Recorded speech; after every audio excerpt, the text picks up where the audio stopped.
This episode of Speakers of Hydaelyn is made possible by our generous patrons. Special thanks to our Supreme and Master Speakers, Omagecat Comet, Erisu Yamakawa, Alex Franco AV, Winebow Brood, Aurora Templeton, Psyche, Azuta Starbreeze, Cletus Oreo, Nina Grimstar, Lily Black, Bob CC, Mikta Rabentau, Anathus Moonscar, Pamela Isley, Elenriel Maximus, Coderith Novelist, Mira Miri, Celestau Nautrell, Lazy Boy, Luke Osborne, Pandaloo Stormarrow, Tex, Kylin, Arthur Law, Barry Anderard, Cypup, Spencer Christmas, Celine DeLune, Edwin, Webster Wolf, Severa, Circa Barakil, Kazran, Ventos Tia, Ryark Forbear, Leighton the House, Tony, Arcadia Lunashine, Framboise Zakharov, Bergie, Fudge, Sevfiel, Cafe, and Gregorium Cartus.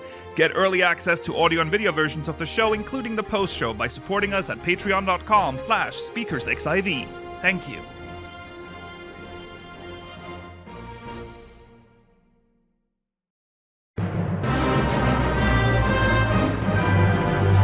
This is Speakers of Hydaelyn.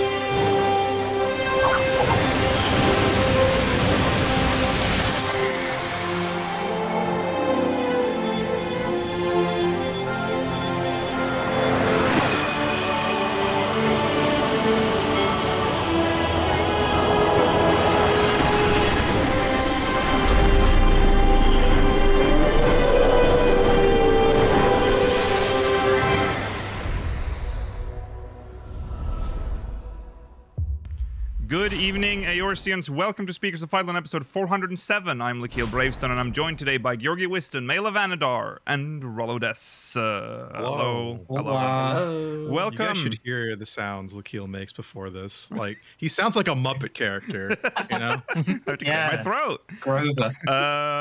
It is June 22nd, 2024, and we are less than a week away from Dawntrail. Oh my god. Early access. Are you doing all your things, guys? Getting your books, your 29 quests you can get to turn it immediately?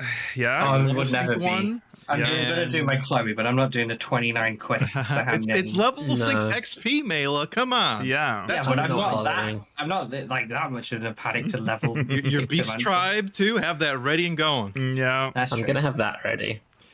Yeah, so Mela, you're about to cap your last I am. 90. White Mage is my last job. 88 currently. It'll be done tomorrow. You'll be, yeah. That'll be exciting. I'm, reached my goal. Yeah. Which is the first time ever. I'm proud of you. I don't know if we It's are... much easier once you're already there. Yes. Oh yeah, I'm going to be quicker on the Dawntrail ones. I'm hoping to get, maybe within like the first couple of patch cycles, everything up. Mm-hmm. Oh, this is the easy part now because you're already at 90. Exactly, now, yeah. 10 levels each time. Yeah. Which makes me sad. Now I can't do 1 to 100. I know it's not a very popular opinion, but I'm of the opinion that new job should start at 1. Oh my lord. You know what? I wish they would be ballsy enough. People would hate it, and I might hate it a little bit, but I also like it. You might get You your do sound so much. You might get your chance at 1 to 100 with Beastmaster. Right? Yeah. That's true. That's true. That's true. Well, 1 to 50. 60? What's If it's launches 1 to 50, that'd be insane. well, it will be. What's Blue Mage at the moment? 80 now, isn't it? Yeah, but it was 50, Yes. I think, right? Yeah. Do you think they'll like sync them though, so Beastmaster will be 80 at launch, or do you think they'll be like lagging behind? I think it would be. I don't think it won't, to be honest. Fair. Yeah, we'll see. I didn't really have any goals. I mean, the goal to cap I did like a year ago, but other than that, what else is there to prepare for other than clear your inventory?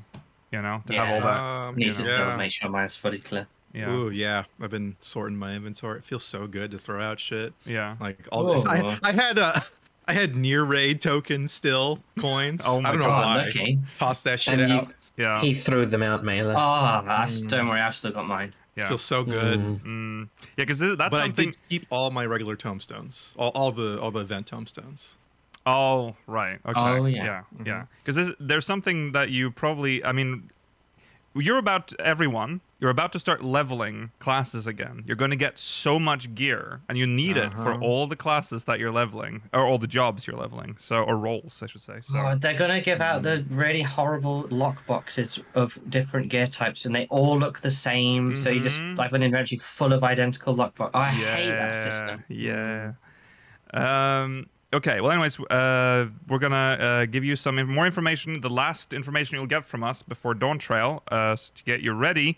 We'll also be reading the last MogMail before Dawntrail.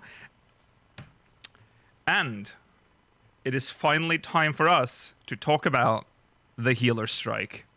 So buckle up, because this is going to be interesting. Also, stay tuned for the return of the post-show if you're watching live.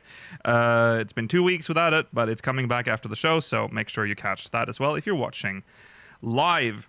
Now, we're going to jump into channel updates, but before we do that, I can't help but notice, Rollo, that you seem to be wearing a toilet seat at this very moment. Why, thank you. It's the new fashion. Yeah. It is the smallest fucking toilet seat I've ever seen in my life. It is a lot smaller than I thought. Yeah, okay, so for those of you that don't know, because people really didn't talk about it after it came out, honestly. There were like a couple reviews here and there for like small channels. Yeah. I got the Final Fantasy 14 Final Fantasy 14 Endwalker Sound Slayer that they really this is the shoulder version, I guess. There's like the sound bar version too. Yeah. I only got this. This is originally MSRP. Lakil can't approve of this. Sorry, it's just a fan going off in the background. Yeah, go on. I think the MSRP was like over $200 American dollars, which is don't get at that price. I'm gonna tell you right now, don't do that. No. I got this for $60, secondhand, but essentially new. Okay. And you know what? It's not that bad.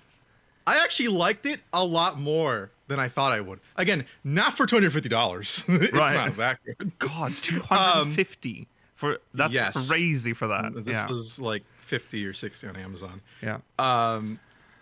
It's fucking wired though. Yeah. This is the most painful part of it. Like, it's a long ass wire, but it's still wired. That's weird. Yeah. It does help with like headphone fatigue, because like, I don't know if you ever like have heavy headphones. It does kind of like feel heavy on your head after a while. So it is nice to just have it. The sound quality isn't bad.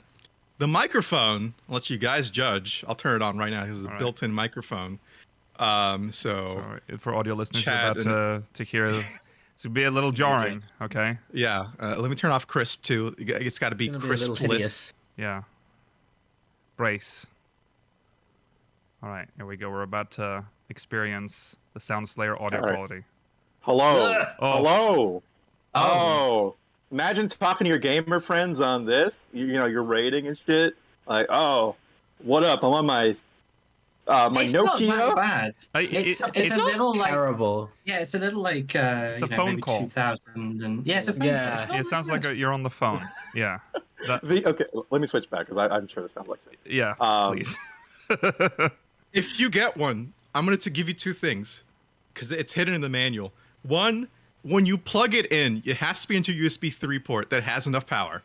If you don't, it will sound very low and like shit, which I found. It says in the manual, make sure you plug in a good USB. Second, also when you first plug it in, it will default to the microphone speaker. The speaker that is used as a microphone, and it will sound awful. And you'll think it's so shit. And that's what I thought. Also in the manual, it's like, when you plug it in, make sure to switch to the other sound source as for the speakers. Because it's labeled like microphone and then speakers in Windows. It's very funny. Okay. It's okay.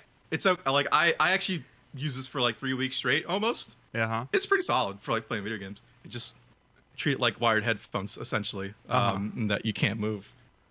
If it's not awful sound quality, at the very least, you're not like at least you're not wearing headphones all the time.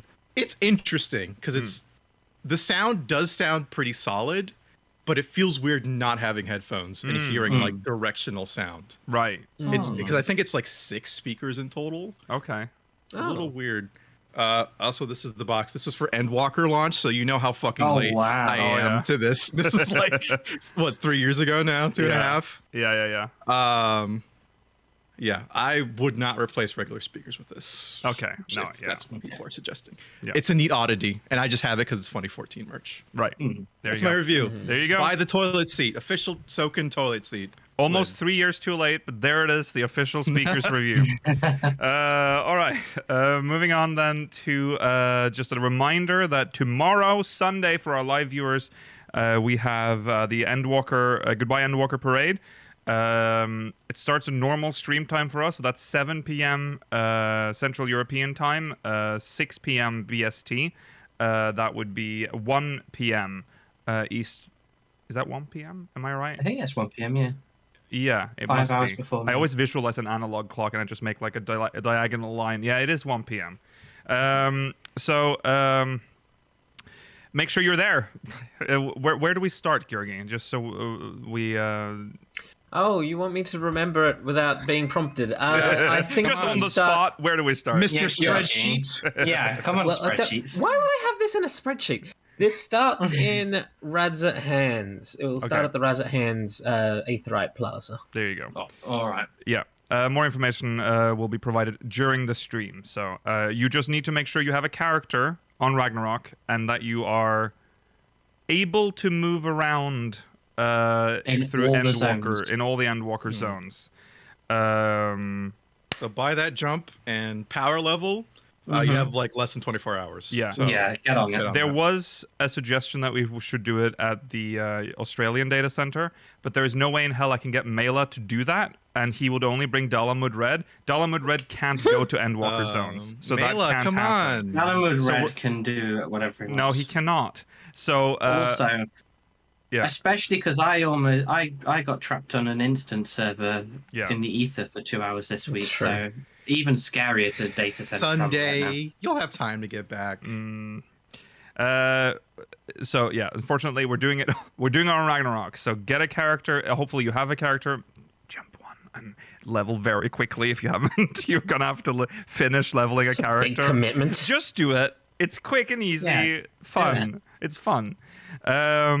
So that's tomorrow at 7 p.m. Central European Time, 1 p.m. EST. Yeah, it's not the leveling that's hard. It's the fucking Endwalker MSQ that have to get through. That's true. A lot of skipping cutscenes. That's the annoying part. All right. Also, I'm going to mention that on our. I have to mention our. We barely mention our merch store. Mention it when we announce the anniversary stuff. That's still up for sale up until December. But there's a new shirt. A special mailer shirt, Seniors I bet Network. you don't have a slide of this. I do not have a slide of this. So you don't want it on. You don't want it on screen. I need you to just check it out yourselves. That's at our merch store. Whatever that. We have a horrible. I wish we had a better URL. But yeah, go check that out. It shows us as old people and Georgi as a ghost. So. Oh. Can I do the payment thing in the quick updates part? I think it's fine, right? That's true. Yeah, go on. So I finally got hit by the Visa payment issues that was affecting like NA and I guess Indonesia and other East Southern Asia or something. So it had been fine for the longest time, right? I heard all the troubles. Like, okay, I'll just leave my card as is, and this is my Visa debit card for like to my bank. It just cleared through like last week for my last subscription.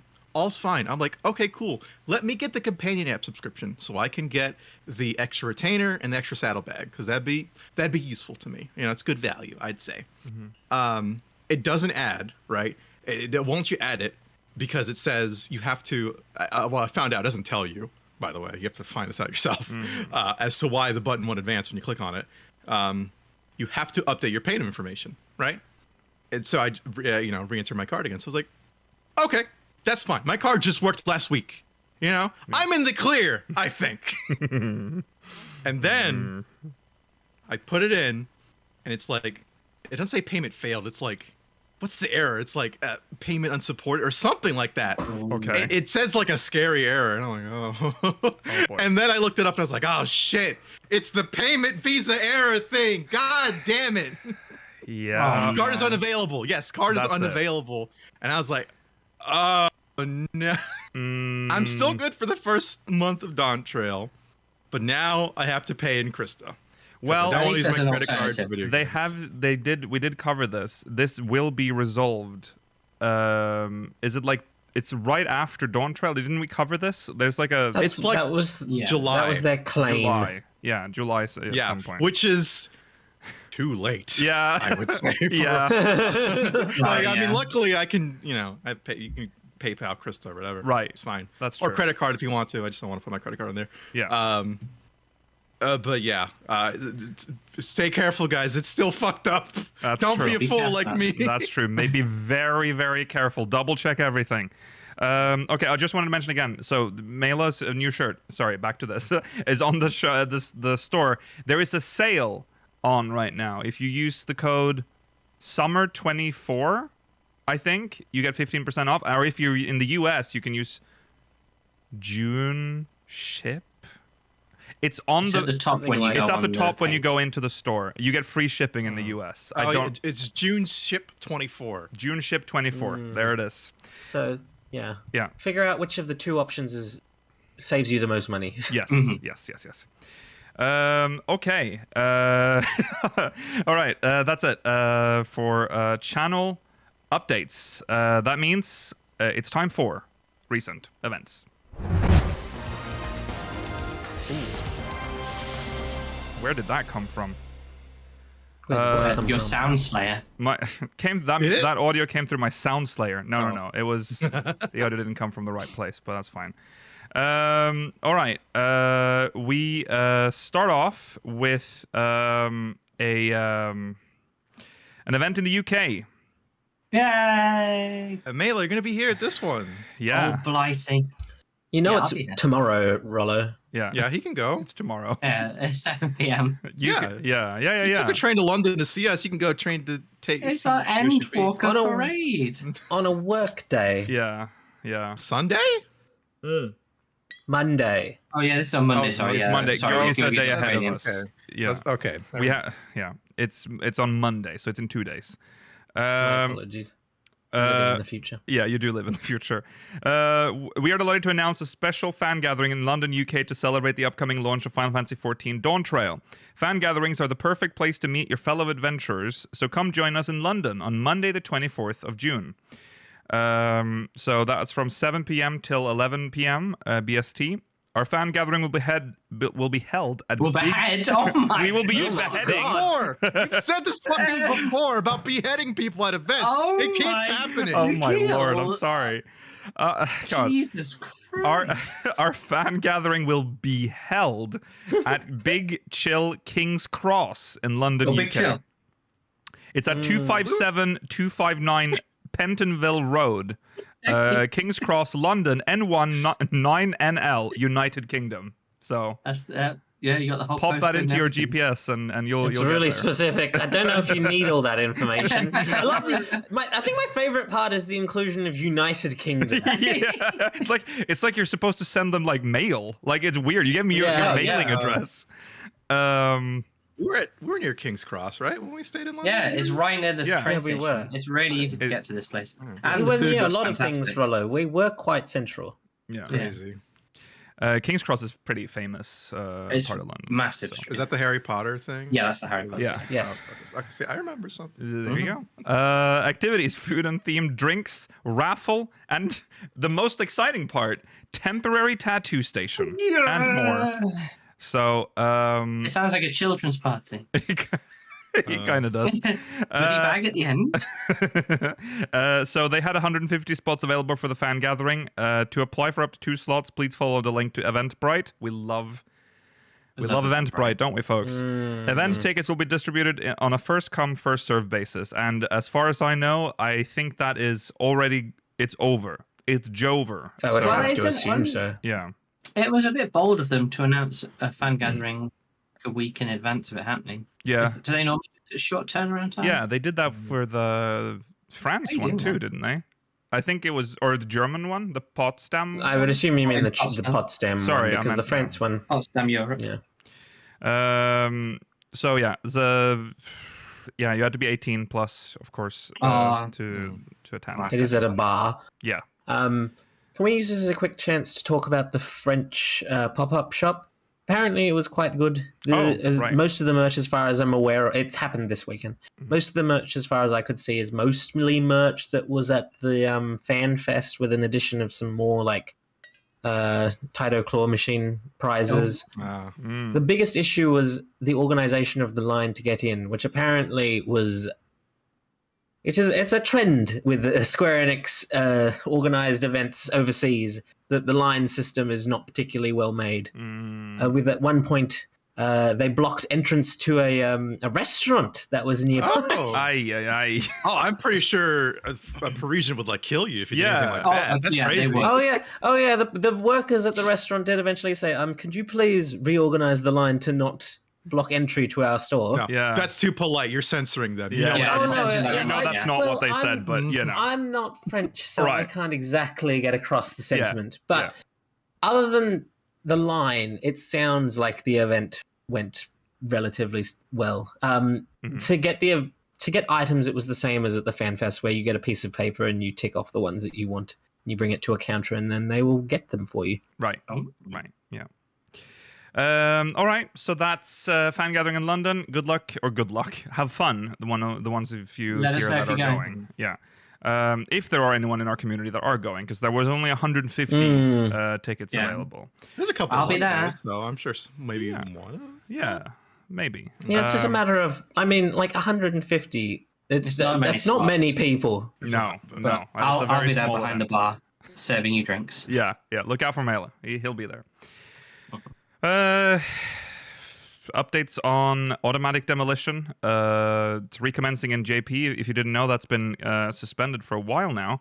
The automatic housing demolition timer for worlds in the Japanese data center, which was halted temporarily in January 2024, will resume with the release of patch 7.01, scheduled for Tuesday, the 16th of July 2024. The exact date and time of maintenance coinciding with the patch release will be announced later. So I don't know if there's much to say about that, other than it's returning. Yeah. We still don't have one on NA for the payment issues, do we? Right? I think it's still Demolition. No. Which I think is pretty. It's not great. I agree, but I feel as if at this point they think the fact that you can purchase Krista and use that as a satisfactory solution, which I don't agree with, but I think that might be what they're thinking. Yeah, you have an alternative. Not possible. I mean, they've turned it on longer for us for other smaller things too. Yeah. So, it seems like a simple request, I'd say, but whatever. No, it's not happening. I feel bad for people who might lose their stuff. Yes. So there you go. If you are watching and you're on JP server, make sure you go into your house after the demolition timer restarts. Or before. It'll reset it if you go in before. Oh yeah, right. Or before. Yeah. Okay. Now,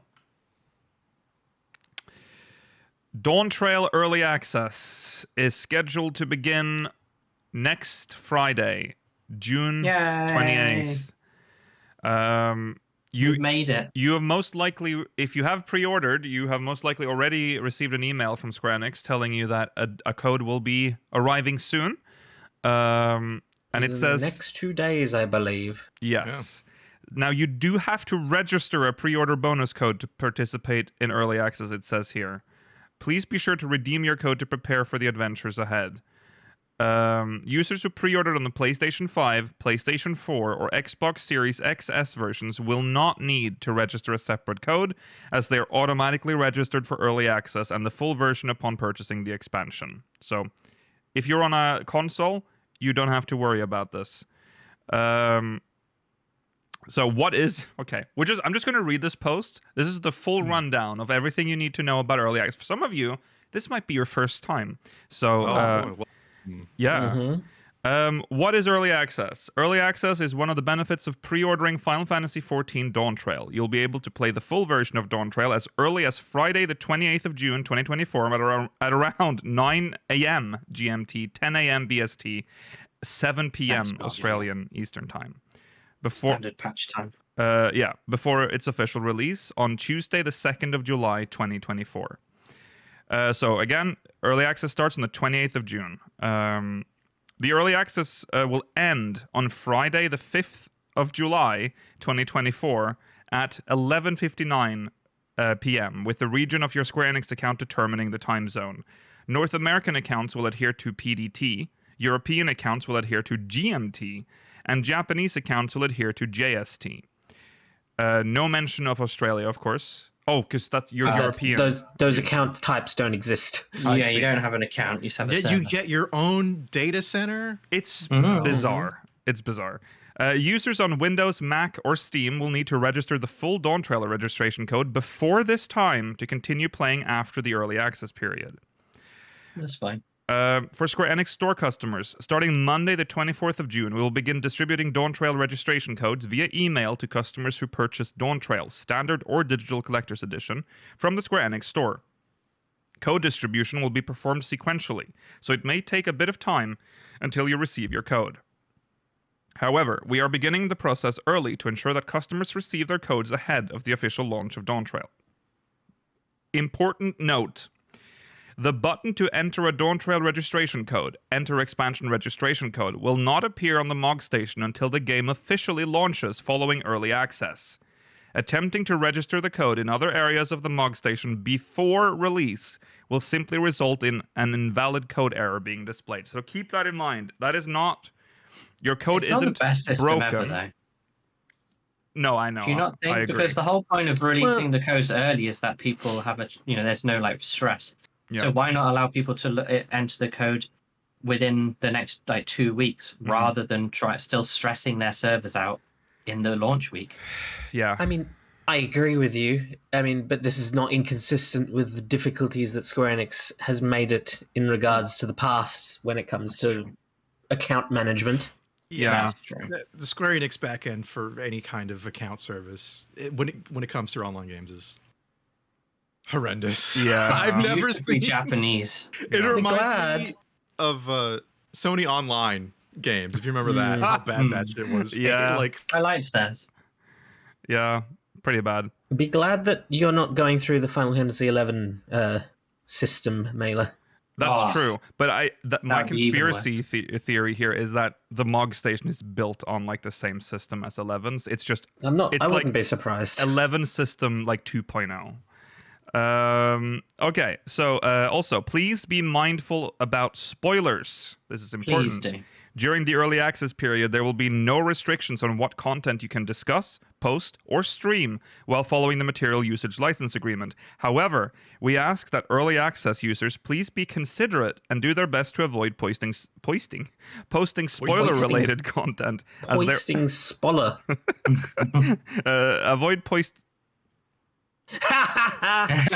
You've broken him. Avoid posting spoiler-related content, as there are those players who may start at the official launch or play at their own pace. So just to calm people down here as well, yes, obviously the stream schedule will continue. There will be no spoilers at Speakers for the first no probably intended spoilers. There will be no the first 2 weeks story-related content. There will be. If you are someone who doesn't want to see things like the new zones or anything like that, you might. You're be mindful. Don't watch, I guess. There's always the risk that in a trial roulette that we could get a relevant trial. Yeah, so we that's may what get you dungeons need to consider and trials. that. Yeah, but there will be I don't see us getting dungeons because we don't normally do 4-man content on stream. That's true. You never know. There might just be the trials are the ones that might pop up. Yeah. I guess. Also, there will be no MSQ at all. And also, there will be an episode on the Saturday following Dawntrail, but that will be like we did with Endwalker, so it'll be a first impression spoiler-free discussion, essentially, of Dawntrail. So talking about our experience at launch day, etc. So you are safe here.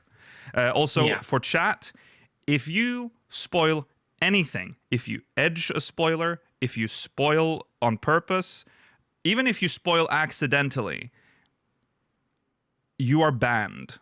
So don't do that. Not even immune. Well, I guess if you're spoiler edging, we can time you out. But if you're dropping spoilers in chat, that's the last message you send at Speakers. Goodbye. Yeah. So be careful. Just be cool. Yes. To your fellow Eorzeans. Yes. Also, make sure before maintenance, when you log out of the game, have audio one. So when you get that splash screen, you'll get to hear because you don't want to be one of those people who forgot, and then it's like, oh, I didn't hear anything. Yes, make sure your background music is toggled back. You gotta have your background music on. Yeah. Have it full screen or have it perfect. So when you log in, it's all good. Okay. Yeah, anything that like spoilers means literally anything. Don't talk about like, oh, are you gonna get that minion that drops in that place? Like, nothing. None of that. Nothing. Just be cool. We have a spoilers channel where things could be discussed within limits of what the mods have allowed. But other than that, nowhere else. Oh yeah, on our Discord. Oh, this bit's really good. Or I can't wait for Luke Hill to get to this bit. No. Also, for the sake of our moderators, do not like. They may not be able to. They'll be running at reduced capacity, obviously, because they're also playing through Dawntrail. So even in spoiler channels, you might want to like chill a little bit. I'm just saying. We really need mods that don't play this game, don't we? Well, seems like the worst kind of mod, though. Yeah, that's kind of weird. A very disconnected mod. Okay. The enforcers. Yeah. Okay. Yeah. Spoiler tags on everything. You know how it is. But also everything within spoilers channel. Nothing outside of spoilers channel. No. The rule is unless the speakers have talked about it on the podcast, it cannot be talked about in any of the other channels. That means, it's regards to spoilers, I mean. So until we've done our spoiler review, full ban on spoilers on the Discord. Yeah, that's it's the usual 2-week embargo for content creators after the usually launch is what we usually go by, I think. Yeah. Okay. Just be cool, chat. Yes. Have fun. Be nice. All right, moving on. There's more. There is a message regarding congestion during Dawntrail's launch. Now, this is a beefy fucking post, okay? So this is gonna go through how to deal with congestion during the launch of the expansion, because there will be congestion, and they know that. So let's go through the post. We would like to share information regarding the congestion that may occur during the early access period and release of Dawntrail. With the launch of a new expansion, we are expecting far more simultaneous logins compared to usual. In light of the congestion that occurred during the launch of Endwalker, we have taken precautionary measures, such as expanding our data centers and adding new worlds. However, our player base has continued to grow since then, and a large number of players will be playing for extended periods during the launch of the new expansion, which could result in worlds reaching their login caps and therefore longer login queues. To alleviate our players' concerns, we would like to share some details regarding situations that may arise during early access and the launch of Dawntrail, as well as our countermeasures against congestion. So number 1, we start with login queues. When a world reaches the maximum number of players that can log in, it will result in a login queue for that particular world. Even if the queue does not appear to be counting down, the queuing process is still functioning and will admit players in the order in which they queued. We apologize for the inconvenience, but ask that you patiently remain in the queue should you encounter a wait. Note that upon cancelling the queue, you will be moved to the back of the queue when re-attempting to log in. Do you remember that there was like a bug in the queue system before? You could, if you quickly cancelled and then logged in, you got in. Yeah. It just moved you to the very front of the queue. Very it was like Shadowbringers. Yes. That, right? Yeah. Yes, it was. I used to do this all the time in Storm. Oh my god. All the time. I mean, everyone did it. Everyone. Get his ass. Ban him right now. I also didn't respect the line. No. Oh my god. The queue worked. The queue did not fucking work. The queue worked. The queue to get into the game didn't work. The queue to get into Realm 7 you're the reason. Queues do not work. Shut up, the UK. Okay. Anyways, when a login queue is in place, players on the full version of the game will be prioritized for logging in. Free trial characters will be able to log in after the login queue has been cleared. Don't even fucking. So if you're a free trial user, sorry, you're not playing on launch day. Just buy the game for this. Yeah, man. Not the best time to play, unfortunately. Yeah, no. This allows us to prioritize our paying customers and will mean longer wait times for free trial users. But we would like to ask for your understanding on this matter. So, I mean, it's fair. I mean, you are sorry, not paying. freeloaders. You are essentially, so that makes sense. I mean, free trial players can't even play Dawntrail. So it's No. Yeah. So whatever. Restrictions on data center travel and world visit systems. As existing data centers and worlds are expected to become especially congested, the following restrictions will be in place starting in patch 7.0 until patch 7.01, or patch 7.05 at the latest, depending on the situation, to alleviate congestion and prioritize logins for home world residents. So, here are the restrictions. So, data center travel within the same physical data center. For Japan, the number of non-home world characters that can log in will be limited. When a world has reached the maximum number of visiting characters, non-home world characters that are logged out on that world will be unable to log in, and the world will be unavailable for visitation via data center travel. They just can't log in. Well, you should be able to still switch your world. Oh, okay, that's fine. That's fine. from the login menu. Yeah, that's alright. how data center travel work. Yeah. Still logged in, your character will be deleted from the database. For North America, Ether Primal Crystal will be unavailable for travel. Dynamis will remain available for travel, and the maximum number of traveling characters will be increased compared to usual. The newly added worlds in the Dynamis data center are still relatively unpopulated and may be helpful login destinations when other worlds are experiencing high congestion. Makes sense. So there you go. And then for Europe, Chaos and Light will be unavailable for travel. Shadow will be open to travel with probationary worlds, which, again, horrible naming, which may be helpful login destinations when other worlds are experiencing high congestion. So they will be interesting, though. It's a world with no residents. Yeah. Nobody actually lives there. It's like very odd. Liminal worlds. Liminal Laminsa. Liminal Laminsa! That's great. Visiting the Oceanian data center via cross-region data center travel.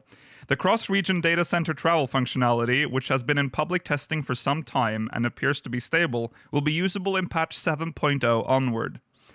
The traveling limitations on cross-region will remain as follows. Japanese data center to Oceanian data center, one way on all of them, essentially. So JP, NA, Quite, there's a theme as well. There's there's a strong theme here. Yeah. But that phrasing is interesting in the part before that. The cross-region data center travel functionality, which has been in public testing for some time and appears to be stable, will be usable in patch 7.0 onwards. That suggests there's no end date for this now.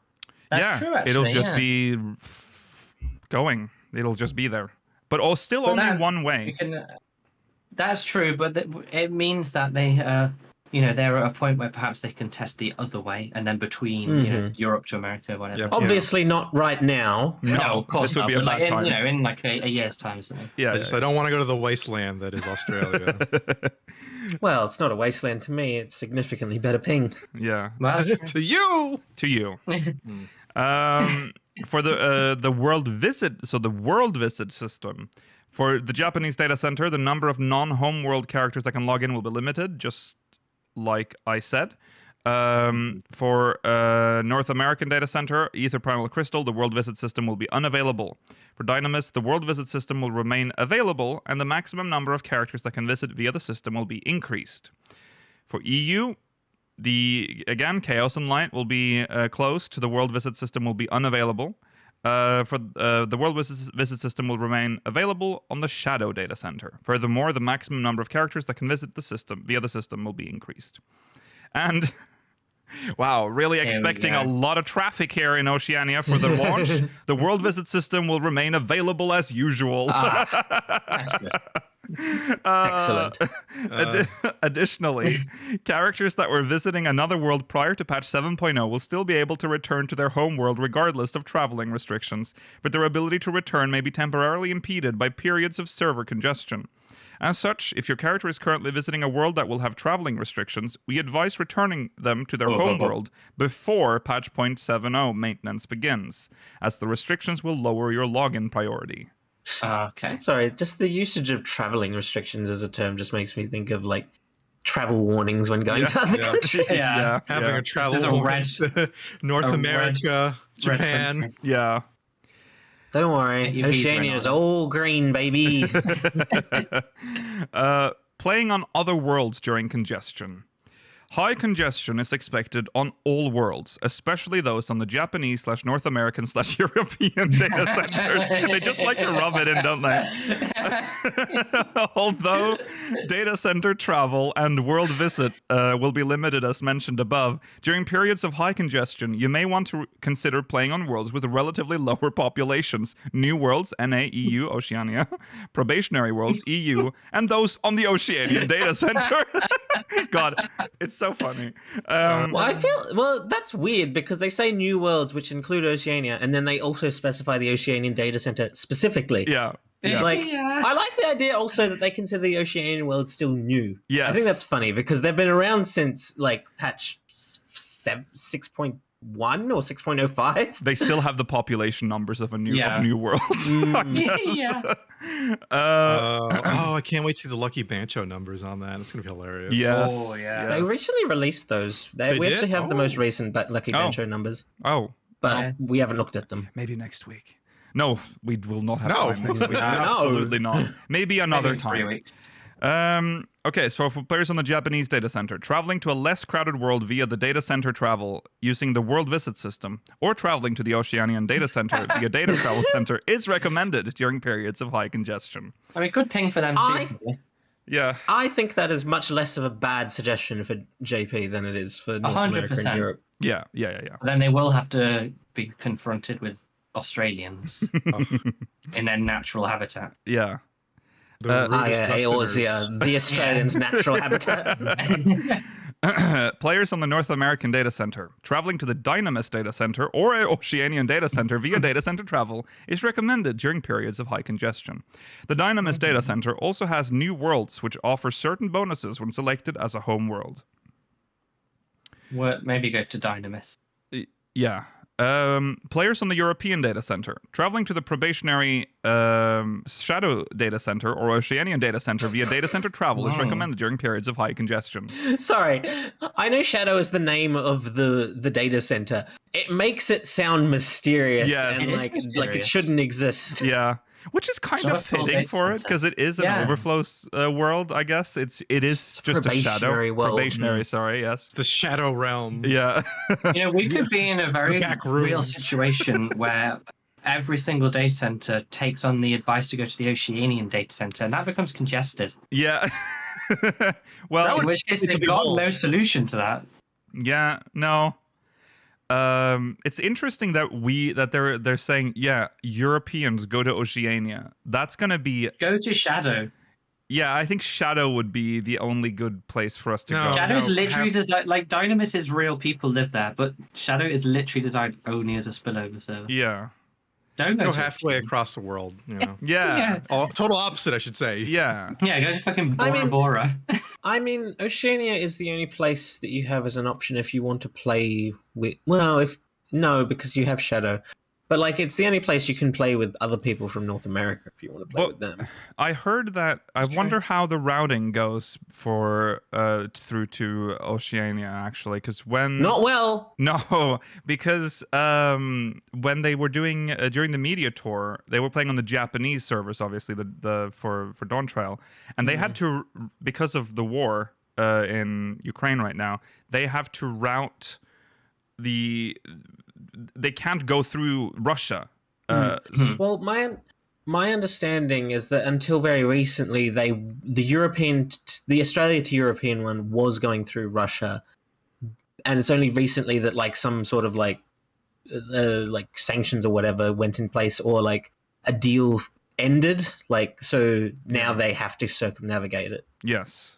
So I feel like when we were playing on Oceania, I didn't really feel that bad of a ping. It kind of just felt like when the servers were in Canada. It's like a Realm Reborn. It wouldn't have been any worse. Yeah. No. I wonder now, though. I wonder if the routing now has changed. I don't know if it followed the same path as JP. I don't know how that works right now, but it did feel a couple of weeks ago. It did feel a little bit worse for me. I don't know if that was related to the DDoS attacks or not, though. And I don't know if I'm just used to it now because it's what I've had to deal with for a month or so. Yeah. Okay. VPNs will ignore this, by the way. They will use the most direct route as possible. Okay, well, there you go. Those tunneling services if you really want that lower ping. Well, there you go. That's something to keep in mind then. Okay. How to travel. So, if you don't know how to do this, open the character selection menu, select the character you wish to log in with, and open the subcommand. Select Visit Another World Server or Visit Another Data Center to log in. While there will be restrictions based on the world visit system or data center travel, you will still be able to progress in the main scenario quests, as well as find parties and participate in duties through the Duty Finder. So we recommend considering this method depending on your situation. So there you go. And then returning, again, you open the character selection menu, select the character you wish to log in with, and open the subcommand. Select Return to Homeworld. Remember, this is happening not in-game. This is at the character select screen. And just to remember, when it says open the subcommand, that means right-click on the name, because it's actually really hidden. All of this information is really hidden on the character selection. The subcommand menu, sometimes it's like, oh, you can right-click on this to open it? Yeah. Even though. Yeah, exactly. It's very strange on that. This does have a nice reminder, though, that if you select the Visit Another World server, it will automatically choose a less crowded world within your same data center. If you're facing a long queue on your own home world. Yeah. So, and then about character creation, new characters cannot be created on a world that is experiencing congestion. This is because new characters must be logged into the world in order to be added to the database and complete other character creation processes. For this reason, we ask players to create new characters outside of peak congestion times when the world is less crowded. In the case of the North American and Oceanian data center, the newly added worlds are relatively less crowded and recommended for creating new characters. This brought back like memories of trying to get friends to play with on Ragnarok. It's so hard. And I'd be like, well, we can try now because it's like 11 p.m. trying to make a character and it's gray. You can't go in there. And I'm like, okay, listen, set an alarm for like 4 a.m. and then wake up, log in, and that's what we had to do. I remember that, and once it was so annoying. Golden. Yes, exactly. It was so annoying though, because like you'd be like, let's play. You're gonna play with your friends on Ragnarok, and this is before World Visit. Obviously, this is like a Realm Reborn. So this was the only way to play with someone, and you can't because the character creation was closed because Ragnarok was constantly full. This is like old Chaos when it was just one data center as well. Chaos was like the most popular. So keep that in mind. Expansion launch is not the best time to get your friends involved in this game. I'll just say that. Maybe you should have done it before. Expansion launch is never when I would want to even help a friend to get through the early part of the game. Selfish, Georgie. Wow. Yeah.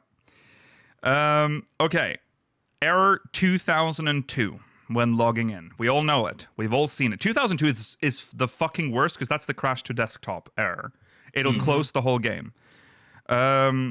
Error 2002 may be displayed when selecting a character in the character selection menu. This error is displayed when the login server is experiencing high amounts of traffic, or when the number of characters waiting in a login queue for a logical data center exceeds the maximum capacity. This is a measure to prevent the server from crashing due to extreme traffic loads. Should you encounter Error 2002 when attempting to log in, we apologize for the inconvenience, but ask that you wait a while before trying again. Furthermore, the aforementioned maximum capacity has been increased by roughly 50% compared to the launch of Endwalker. That's an interesting number. So they have 50% more capacity than Endwalker. So that's good. Okay. Error 2000. Encouraging. Yeah. Error 2002 may also occur when you're waiting in the login queue. Longer wait times mean an increased likelihood of being interrupted by connection issues due to packet loss, unstable Wi-Fi connections, and other network environment factors. In the event of a disconnect due to Error 2002, the lobby server will hold your place in the queue for roughly a minute. So you have a minute. Like, the game crashes to desktop. Now you have to log in, enter your password, enter your one-time password. Remember, the clock is ticking.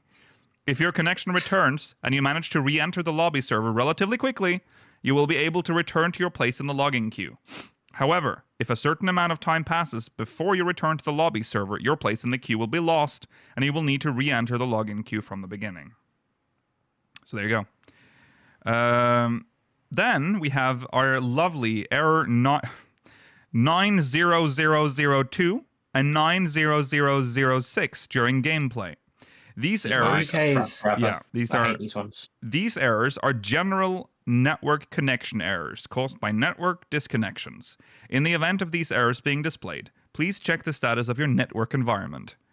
As general troubleshooting tips, we advise using wired internet connection instead of Wi-Fi, and PlayStation 4, 5, and 5 users are recommended to review their console's power save settings.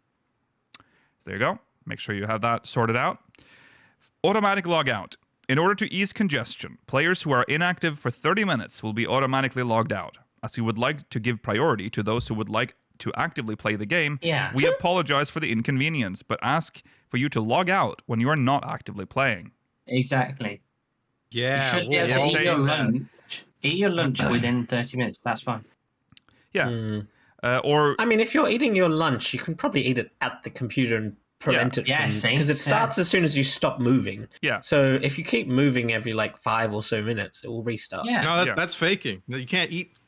you can't move your character and eat, and that's cheating. True. Tell your shot about that. You can't move your character and eat at the same time. That's so true. Have some one-handed meals ready, though. Yeah. Have some what? What? One-handed meals. Yeah, he said one-handed meals. So you can burrito. eat. What about no-handed meals? Yeah. Yeah. IV Liquid fluid? meal with a straw. Like those hats that people used that with the beer cans in beer them. Oh yeah. Corn dog. There you go. Have a corn dog lunch while playing Dawntrail, guys.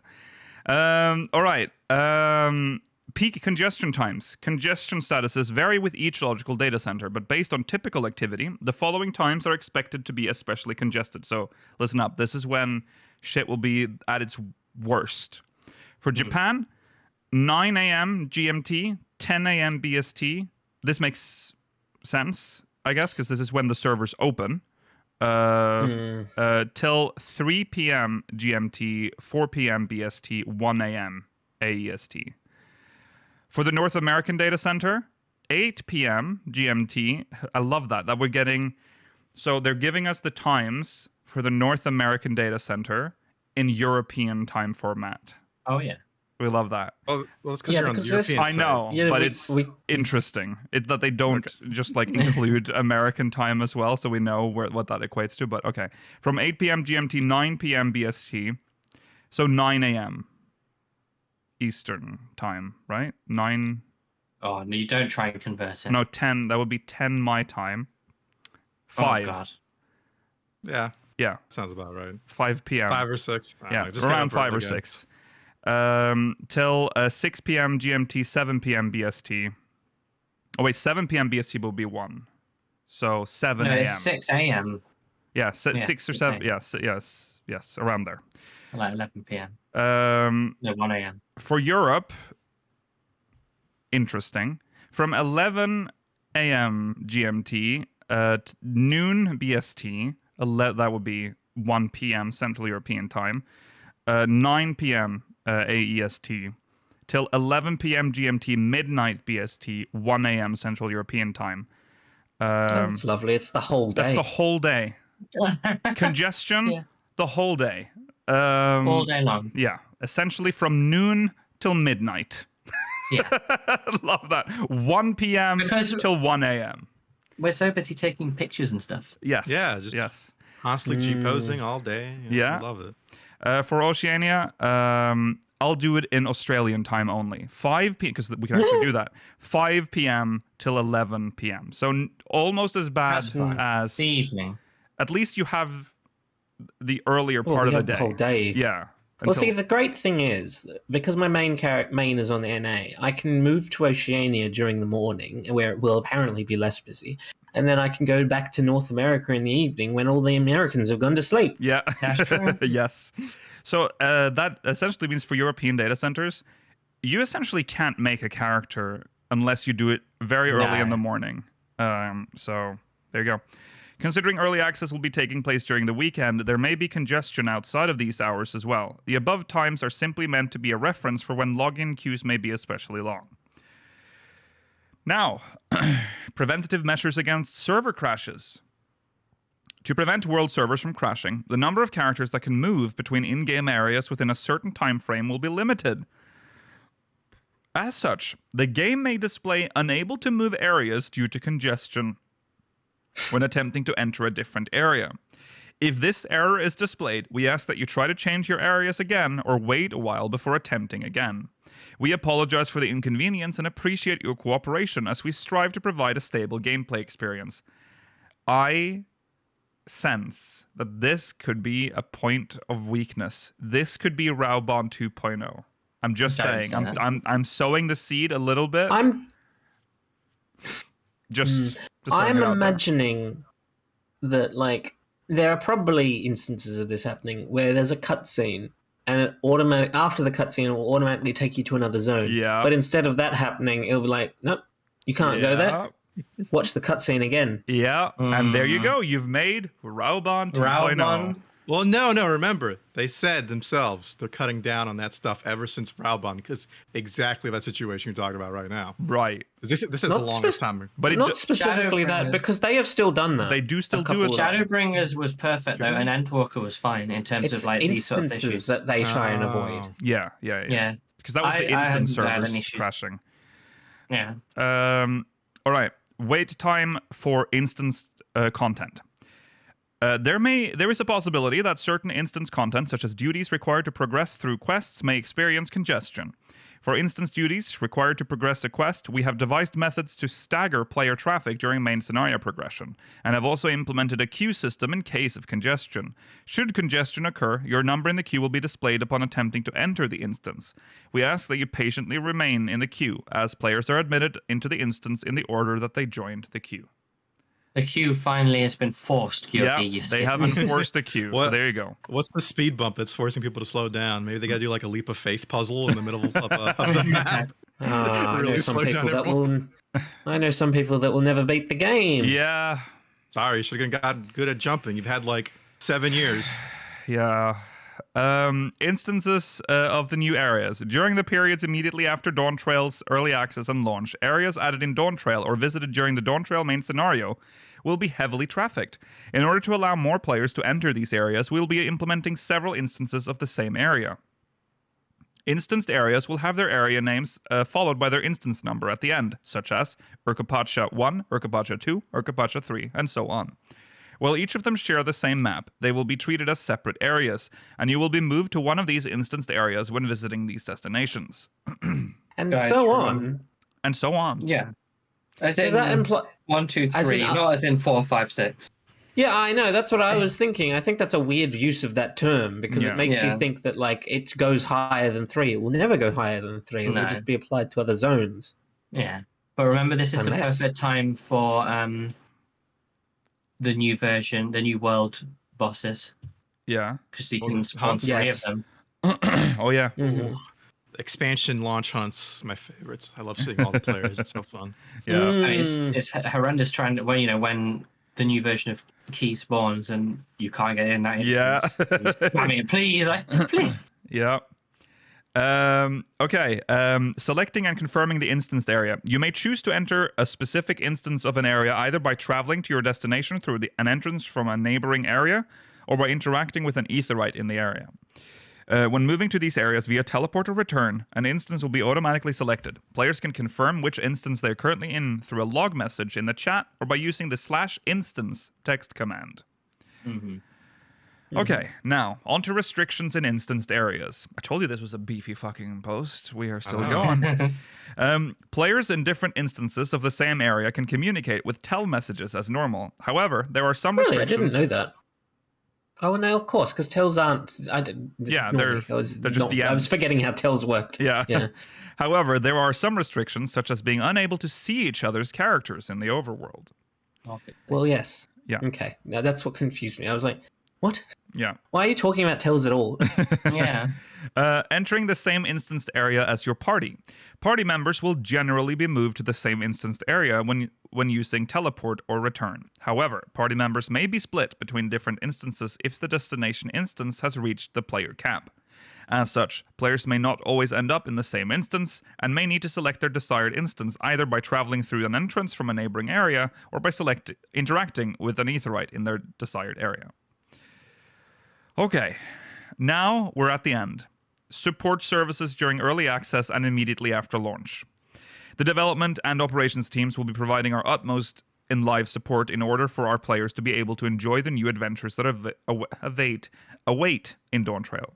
World and server statuses, as well as any issues that may arise, will be announced through our lodestone announcements of our official Twitter channels, which we hope will be helpful in keeping you up to date with the latest developments. We once again apologize for inconveniences that may arise from congestion-related matters, and thank you for the understanding and support. Thank you. There it is. There it is. Now you're up to date on everything you need to know about congestion during Dawntrail. Which neatly brings us to the announcement of an all-worlds maintenance starting June 26th till the 28th. Due to the start of early access for Final Fantasy XIV Dawntrail and the release of patch 7.0, we will be performing maintenance on all worlds at the time below, during which Final Fantasy XIV will be unavailable. Please note that the patch size will be large due to the graphics update, so we recommend updating the clients as soon as possible after the patch is released. The patch distribution time may be a few hours ahead or behind schedule, depending on the status of the work. For PS5, PS4, and Xbox, around June 26th at 4 a.m. PDT. Oh no, now we're on NA time. Windows, Mac, Steam around June 27th, 2024 at around 8 a.m. PDT. As soon as the patch is available, we will announce it in the news special update. We apologize for any inconvenience this may cause, and we thank you for your understanding. So now, again, remember, the servers go down on the 26th. It's a 48-hour maintenance. So you need to be ready by then. Okay? So again, 26th is when the servers go down. Data center travel will be suspended 30 minutes before maintenance begins and will be unavailable until maintenance has ended. Which, yes, of course, it will be unavailable until maintenance has ended. The homeworld transfer service will be suspended again 30 minutes before maintenance begins. In consideration of the high server load expected immediately after the start of early access and the release of patch 7.0, the homeworld transfer service is scheduled to open again on June 29th, 2024 at 1 a.m. PDT. That's Saturday. Yeah. We will also be performing maintenance on the following MogStation services. Please see online store/MogStation maintenance for details. Character renaming service, and the item code/gift code entry. So you can't change your name. You can't change your name during the maintenance. Also, please, we will also be performing maintenance on the Final Fantasy XIV companion app. We are avid companion app users now because Rollo, his debacle. Yeah, he mentioned it once. And now we are back. We have opened the Speakers of Hydaelyn free company chat. So if you have that companion app, you're welcome. Get chatting, dude. Yeah. And you thought you'd be able to do some sneaky ventures when the rest of the game was offline, didn't you, Rollo? Yeah. Also, sorry, there's more important news. Any duty recorder data recorded prior to this maintenance can no longer be replayed after this maintenance. Deleted. Sad, it's over, man. Lost content. Lost content. Our prog. Yeah. How are we gonna? We're never gonna prog again. No, we're never gonna prog again. How are we gonna know when Lakil fucks up? Yeah. Well, be in a duty with him.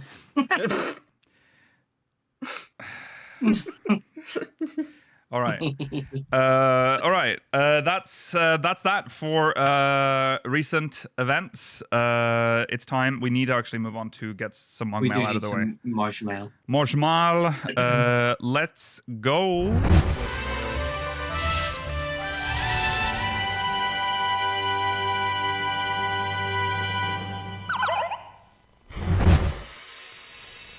This is from Marilyn Monrogaden.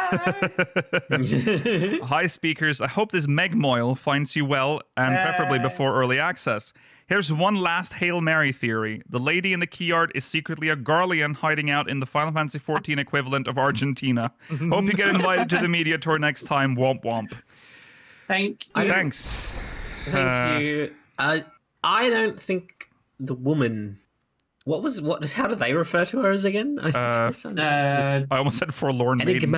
Enigmatic maiden. Enigmatic maiden, yeah. Enigmatic maiden. I don't know if I think she's Garlean, but I wouldn't be surprised if there's some secret Garleans hiding out in Tyrell. I love that. I love the top brass of the Garlean army is now fled to Yeah. Tyrell. This is where what's his name? Gabranth. He's fled here. He's after his fake death. This is where he's escaped to. Yes. That makes sense, you know. That makes sense.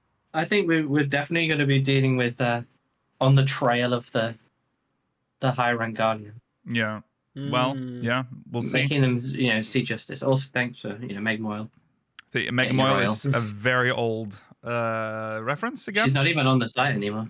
No. She'll be back. I'll put her back. You can put her back. Yeah, okay. Thank you, Marilyn Monroe. Always nice to get a MogMail from you.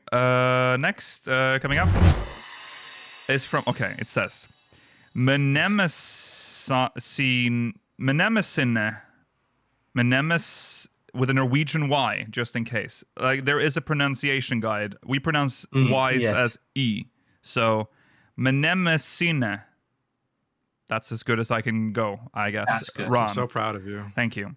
Hi, speakers. Just wondering. I play a female Mikote, and I notice that in cutscenes in bright areas like Oompa, or whatever the 12th HQ was named, her lips become a very her lips become a very gaudy, bright gray that ruin the scene a bit for me. This is if I use lip color on the character, no matter what color. It is irksome because sometimes I simply want her to have a little red or just a bit darker lips than without color. But the lips for female Mikote become so shiny it's annoying. Do male characters or female characters of other races have the same issue? The reason I ask is also because you last week mentioned that Yoshi P talked about the lips of characters and how they had improved them, and I am afraid that meant making them even more shiny. Honestly, I don't mind, but I would like an option where the colors are changed, but there is no shine. I just want to know if he specified a bit more about that. So you want matte lipstick. Yeah. Well, there are. That's the thing, isn't it? But there are 3 lip options: the non, light, and dark. Yeah. So it wouldn't kill them to add in a matte and glossy option. Yeah. Dalamud Red has very glossy lips.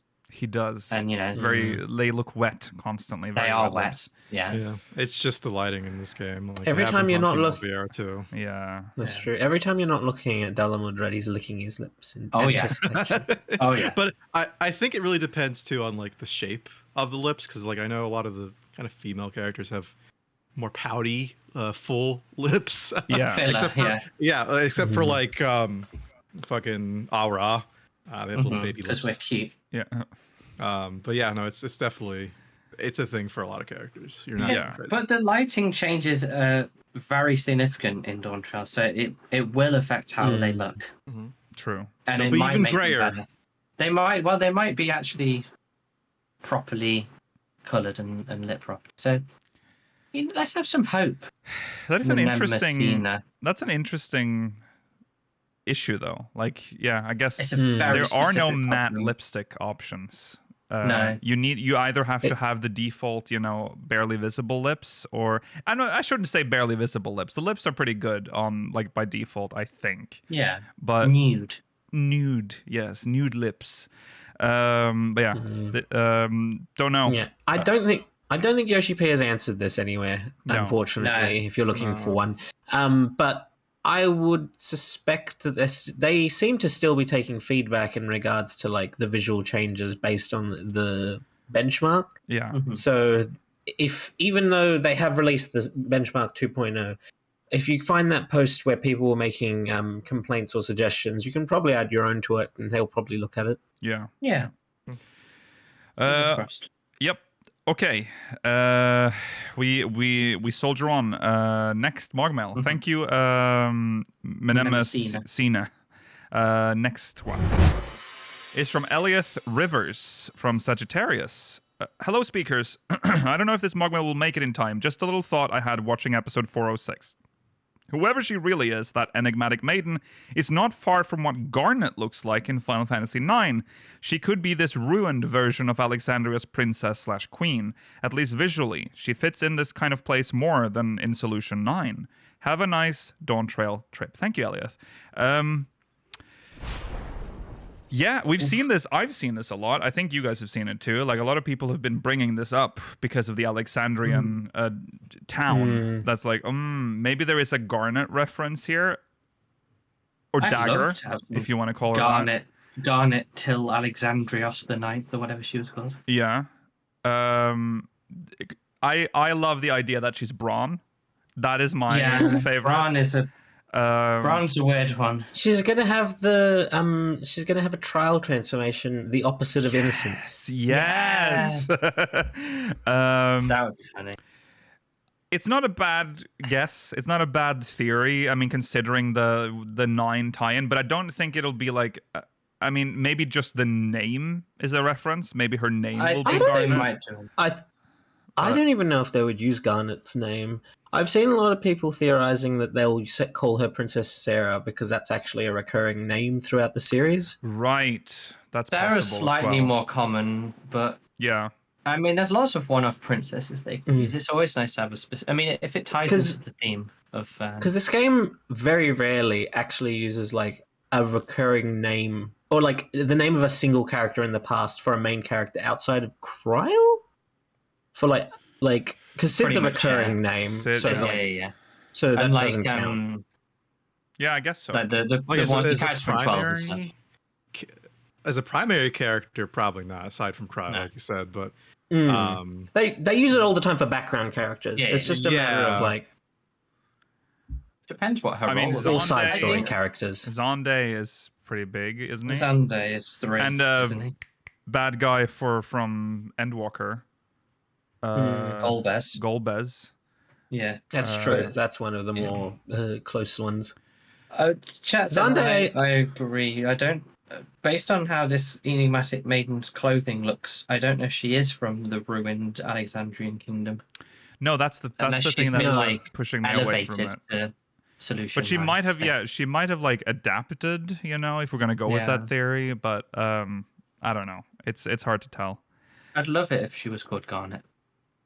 That would be. We don't get much. 9 and 8 don't get much love in references. I think in this it'll be game. a little bit weird just because we have because Wind Up Garnet is one of the Yeah, that's probably what bonuses. will lock her out. That's- Of yeah, that's being good. no, I mean, if they really want to, they will. I mean, they'll call it like True Garnet or something. Yeah, maybe. That's fair. I mean, but it's the same reason why we'll never get like a Wind Up Cryo that's like based on 5's Cryo. That's true. Oh, right. Yeah. But Of she's course. close enough. She has the cat and nine. She does have the tails, ears, they but would love yeah. it. Yeah. Okay. We need to do one last one, and then we can move on to the controversy. Unfortunately, it seems this one didn't cook properly in the oven, so I'm gonna have to read this one as it is. It's from Honey Rider from Zervan. Hi, speakers. Hope you're all doing well. Don't know if this will reach you before. What happened to my lights for a second? Sorry, did my They lights just start? dimmed and turned I blue see. again. Hi, speakers. Hope you're all doing well. Don't know if this will reach you before or after Dawntrail. Regardless, I hope the server congestion is not too terrible for you. I was reflecting on your discussion about the Relic and Yoshi P's decision to change this expansion. I had an idea to send out to the ether regarding this topic. Perhaps it could start with variant dungeons. Each run could be piecing together the Relic like a puzzle. The final 12th run completes the first step. Not hard or too grindy, but an easy enough step to start. Plus, it gives a purpose to the content. 2 options I thought of for steps after. Fates. Running Fates in the new zones. It could encourage players to work towards the Fate goals from bicolored gems as well. Yeah. Make it that the Relic only needs 40 Fates for each zone, but given the player would have already hit 40 of 60 Fates, the content would appear too much of a slog.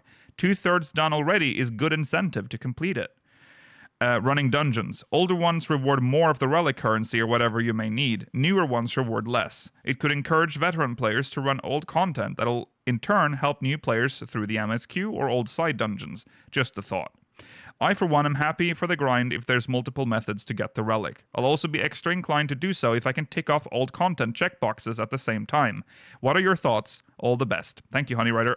Let's take the first part first. Thoughts. Yeah, I like That's a genius way of making variant dungeon. People do all the paths in a variant dungeon. Yeah. Yes, but do you have to do it for each Relic or is it only for one?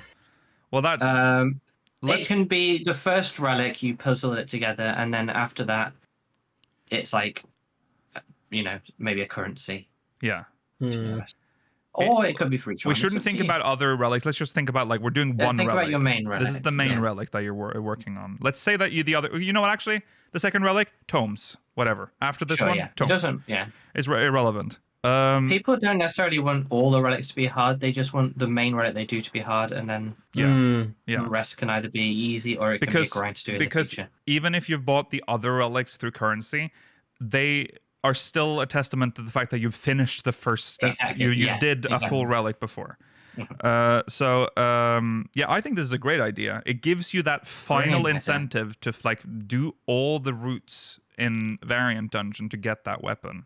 So I think that's fun content if you're not the sort of person who just Googles them, because sometimes you have to actually puzzle it by reading the text and figure it out. Yeah. I mean, anything just do more variant in general. I mean, it was a very underused system, this expansion, but which they experimented with it, so fine. So hopefully in the future, it's a bit more. Yeah. And I definitely prefer this kind of grind, I think, because I really hate RNG relic grinds in general with like no pity systems. Yeah. Like I think it fucking like blows. That's the biggest thing I hate about relics. I mean, I don't disagree, but I feel as if they will never. The second option that they have, that Honey Rider listed with the fates in new zones, I don't think they will ever make it not RNG. I think it will not be a flat 40. They will need you to get like 20 of an item, and you have no guarantee if it will drop. But I think it should have a relatively high drop rate. I think the days.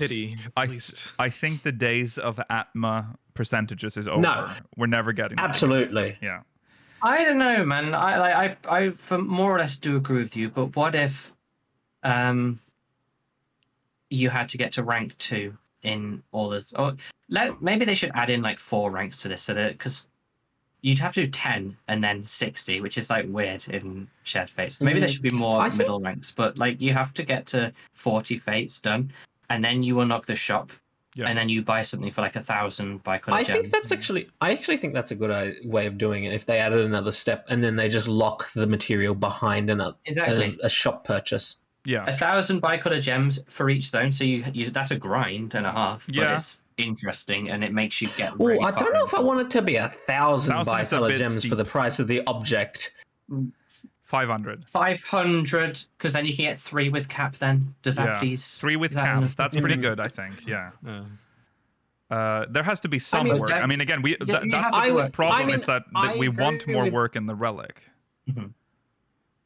That's the first time round. Yeah, the first time around. I agree with you on that. The issue is that, like, I feel as if making people do the fates and then having to use the currency they got from those fates, it makes them feel like they've done twice as much work than they otherwise would have. Yeah. I feel like it defeats the purpose of one if you have to do the other. No, but I think that's a good pity system that Rollo asked for. Say there is a drop rate, but let's say, let's make it 1,000 actually. You can still buy the item. Farming. Yeah, you can still buy it for 1,000 gems, but if you don't want to spend your gems, you just have to do the fates. I like that. There we go. That's not a bad idea. Although I feel like the perception, I mean, I would personally like it, and would probably the first relic I actually finish.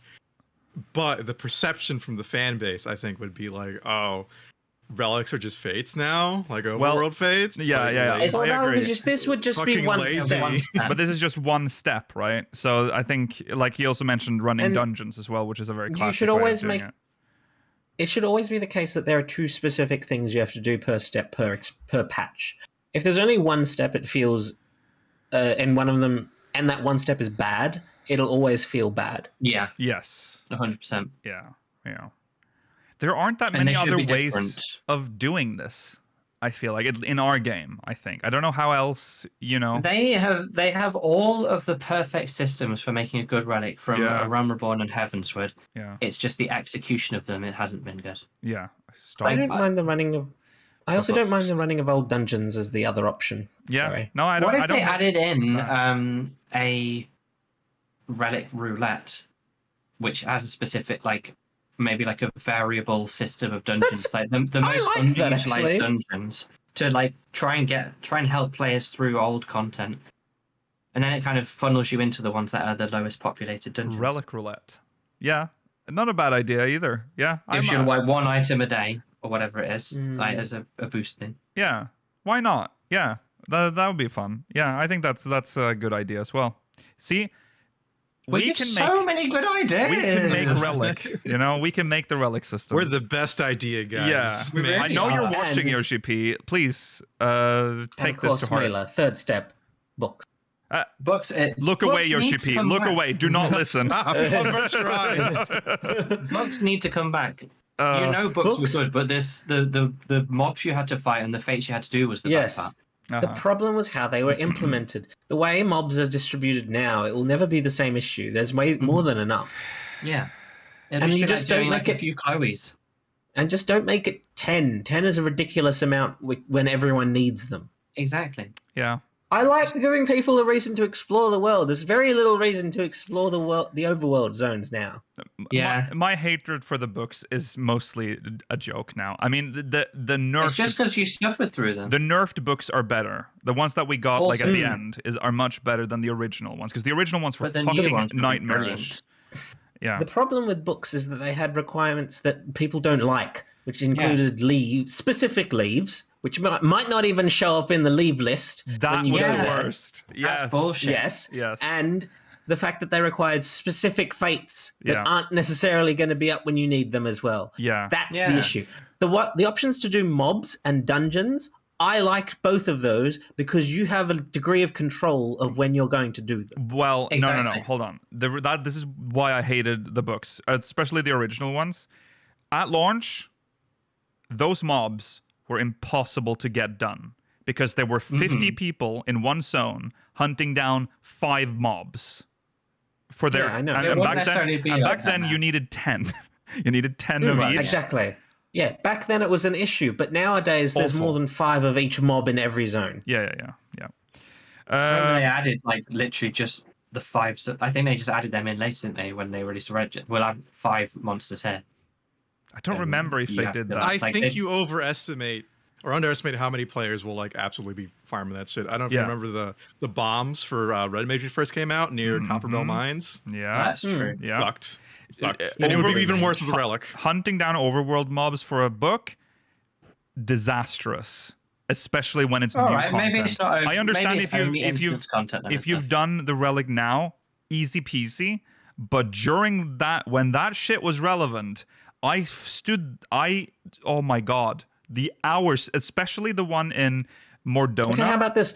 Oh yeah, one of each mob. Make it a dungeon. Make it like a dungeon mob. I don't know. Dungeon mobs. That'd be fine. That's the same as making it the requirement be a dungeon. Yeah, it's not that different. Then someone in chat mentioned sightseeing log as a possible. Like you could add in special nodes that you have to go and find. Maybe. Yeah, your daily sightseeing log. I genuinely it keeps people out and about. I think our player base is too large now for the old overworld mobs requirement for a book. Especially for it's not maybe not overworld mobs, but the book's concept, doing like Chloe but for the Relic is good. Yeah. Maybe like if there are mobs in like some sort of instance content that is not a dungeon, like Bosnia, I don't know. Something like that, but I cannot imagine doing a book on the first day of a Relic release and just having 100 people. Don't do it on the first day. Don't do it on the first day. It's a Relic. Well, no, but also my point. Well, also I was going to say, books have multiple things you can do. Don't start with the mobs. Start with some of the other things that might won't require you to fight with other people over them. Mm-hmm. Then what's even the point of having the book? You're just gonna be like, well, this is just a non-option then. Yeah, it's an option. Eventually, you'll reach that point though, and you'll have to stand there and compete with other players, compete with 100 other players to get one mob. Yes, we'll be better at the game then. The challenge. Challenge other players. That is not. This is finally PvP in the overworld. Yeah, this is the closest thing you'll ever get. I sure fucking hope you muted this stream, Yoshi P, because this is bad. This is bad advice. Yoshi P blasphemy, basically. Yeah. Yoshi P's on this. Yeah. Okay. Mailer and I have great ideas. We do. You have sometimes, but this is not it. All right, that is it for MogMail. You can send us more MogMail at speakersofv.com/MogMail. Remember, we are going into Dawntrail. You might want to wait, actually, until after Dawntrail to send us MogMail for now. Okay. All right, folks. We're women, the only people that play healers. That's true. That's true. So, okay. So, if you unless you've been living under a rock for the past few weeks, there's a healer strike movement going on in our community. 14. Hard to call it a movement. It's very serious. I mean, it is. They consider it that, I should say. It's one of the big movements. And by saying that, you have sort of already revealed where I'm sort of standing on this. But we #FFXIV healer strike. Mm-hmm. Get it trending, guys. Okay, calm down. We're gonna go through this now. This all started. Well, let's just say it has been brewing for a while, I think. Oh yeah, that's true. We've touched on it here before. The state of healers in 14 isn't fantastic. I think we can all agree on that, at least. Like, rotation-wise, sure, it's boring for Try being not a very good healer in endgame dungeon pulls. It's they're a struggle, at least. Yeah.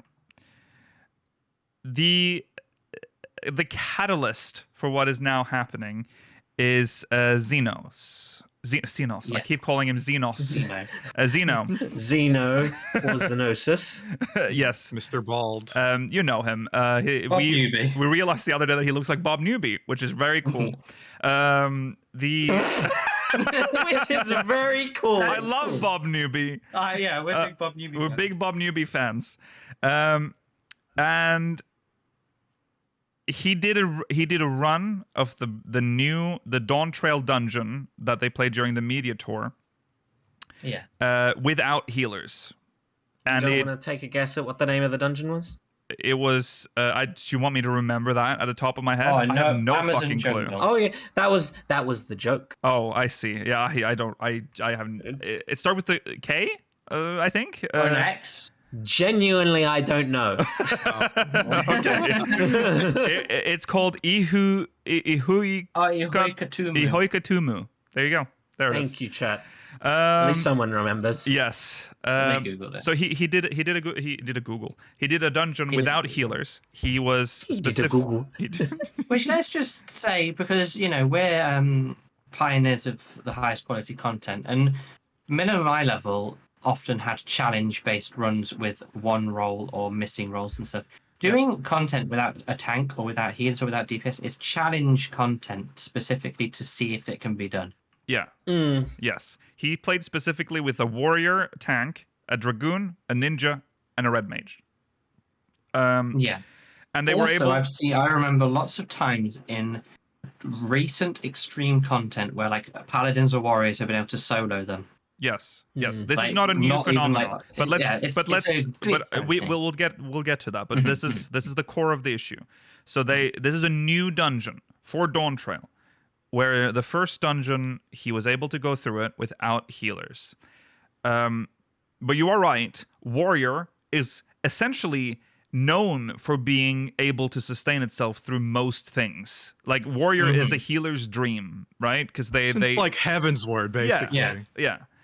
But you gotta understand what you're doing. You shouldn't. Should you? But you have to remember that punish your warrior for playing well. When you are running a dungeon like this, you are focusing on staying alive yourself. The stress of healing is the burden is put on the players. That is something that's exactly.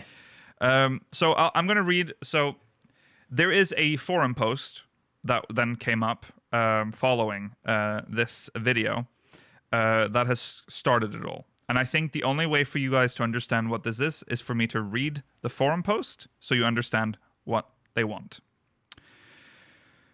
As has been discussed in this thread, this is referring to another thread that shows Xeno doing the dungeon without healers. And then there's a post that has all the healer issues listed. So I feel like maybe there is a lot to read through, okay? But essentially, bad rotations, like boring rotations. All right. Yeah. The level Can get behind that. Yeah, that I agree with. The level of damage needed to heal in all content is far too low, avoidable, infrequent, and scripted. I can agree with the scripted part because the raid wide that always happens at the start of a fight is always the first mechanic. That shit is kind of old now. I agree with that. That feels like they're like, oh, just give something for the healers. You know, that's kind of what that feels like. Yeah. I don't think I agree. I mean, unless you're playing like an expert dungeon, you know, I don't think that's true. Like when we're playing, like Jurgen and I are, well, I mean, we're healer mains. Like we primarily heal. And we heal in Savage. Yeah. I don't think I agree with it's too low. Unless you're at the peak of your game. Yeah. And you're these people that are doing challenge runs with like, well, solo healing. I don't know if it's like the peak, but like if you're the kinds of people that are going for like a minimum of healing, then I don't think you're not healing unless you're very good at this game. Right. Yeah. And then also in expert roulettes, I also think you are healing through dungeon mobs mostly. It's bosses that in the expert roulettes that have very low damage output. Yes, true. Boss healing is easy as a noob healer, but trash pulls are quite challenging if you're not a good healer. Yes, yeah. The level of healing output in both healers and other roles is far too strong for most encounters. So you want to be more shit? Yeah. Oh, the thing is, they provide solutions in this other post where it's like, this is a very comprehensive post, which is this is a separate post, by the way. This is not the healer strike post. This is the post that lists all the issues with healers. I thought maybe I'd show, so lack of engaging gameplay from constant glare, broil, malefic, doses spam. There is no skill ceiling or depth. And their solution is restore and add damage buttons that were removed in Shadowbringers and Stormblood. I mean, that's kind of happening already in Dawntrails, kind of, sort of. Damage buttons that were removed in Shadowbringers, but they already cut most of them by the time that time. We were already being neutered there. But I kind of agree with this one, though. We did lose... That one I think most healers can agree with. Our damage buttons are lacking. I think you deserve a closer to a 1-2-3 rotation. Yeah, most healers have one single target, one dot, and one AoE. And that is boring. I mean, I would be happy with having... I remember back in the day I had 4 dots to maintain. Yeah, that's fun. Interesting. It gave me something to work with. Yeah. Now I have 1 dot to maintain, and if I'm not doing that, I'm using broil. Yeah. Yeah. Love a good broil. They also say return arrow 3 and add a water attack to round out the elements of White Mage. Also add Seraph Strike and make it upgrade stone/arrow/water to Quake, Tornado, and Flood for a burst phase. What? This is just so now we're just fantasizing. You just want to be a DPS as well. Return Miasma 2, Shadow Flare, and Bane to Scholar. Return Stella as an attack with a percentage chance after casting Malefic or Gravity for Astro. I don't want Miasma 2. Yeah, you're getting it all. This is Fairyland now with the amount they want returning. So you're getting the idea, and the list goes on. So I was curious about level of healing output in both healer and other roles is far too strong for most encounters. What is the solution here? Solution: decrease the strength of healing available to DPS and tanks. And reintroduce random crits to encourage healing. Introduce random damage spikes to random members. Thank you. You really think people want random crits? I don't mind the second idea they propose, random damage to random party members during an instance. So healers have more to do. That's mechanics that they do happen in some fights. They do. Like Sephiroth, when you have to spread. Yeah, they're just not truly random. It's more like... Yeah. There's a pattern to find. It's a little obtuse at first, but... It's always gonna be a pattern. And also design future fights so that healing/DPSing split is closer to 50-50 as opposed to 20-80. Don't know if that necessarily needs to be the case. No. I think one of those is solved by better DPS skills. Also, the healers are too homogenized and have lost what made them unique with nothing in return. The pure/barrier split is meaningless. I don't know if I agree with that. I don't know if I agree with that as well. No, I do think that barrier healers are in a better place than They might be in a better healers. place, but I think having a split in healer types is really good. Yeah. Yeah, I agree. You really do feel a difference, I think, between playing like Sage or Scholar to Astrologian or White Mage. It is not the same, and you are much more proactive than reactive. With, than like White Mage, and it's a whole different mindset. Yeah. At least at like a normal average skill level, I'd say. Yeah. Also, healers have no decision making and very little synergy with their own jobs. What does that mean? Scholar, but I mean, that's true of Scholar. I don't know if it... I mean, I can't speak like extensively on the other jobs. Is that an issue with the White Mage? I feel like it isn't. No, I don't think so. Let's see what they... Like, there's a little bit of an explanation for this. Because healing has such a low skill floor and ceiling, little to no effort is needed to successfully keep the party alive.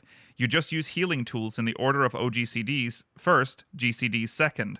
The healers are also punished for healing with lower damage, wasted MP, and being locked out of parts of their kit. Most of the healers' buttons are used and forget. There is little interactivity between the buttons. Well, that's mostly Scholar. Yeah, not necessarily for Sage, because that has Pepsi, which interacts with mutation diagnosis and prognosis. All of Sage's stuff is such a such a solid kit. I wish I had more. And I think Sage also is lots of decision making because it has shields, it has regens, it has all sorts of shit you can add on. It's got lots of single target AoEs. Yeah, Scholar definitely has that too. But I also think that they're overestimating the overall skill level of not just healers but people that play this game in general. Yeah. Yeah, I think this is a very specific group of people who've been playing for a long time and are quite good at healing now. Yeah. And they're not being stimulated enough in the content they choose to do. Yeah, I mean, when they say Scholar is brought up here, it says Scholar is the worst of the bunch. Dissipation kills the fairy, preventing fairy actions. Fey Union locks other Fey buttons, and Seraph does something similar. So I guess that's true. That's true. But I feel like anyone who plays Scholar can be like, this shit feels weird. Okay. I don't think that's a glorious insight, you know? And I have to mention that White Mage and Astrologian have the enhanced free cure/benefic trait, which is a trap. Whoa. Cure 1 and Benefic 1 are too weak to use the moment level 50 is reached. They encourage spamming these buttons to new players instead of more appropriate healing and damage options. That's true. Free Cure needs to go. I think... But it's so funny when you see it in the wild. Yeah. Like, whenever you see it, you're like, oh my god. Yeah. I'm not going to tell you because it's funny, but I hope you learn one day. Yeah.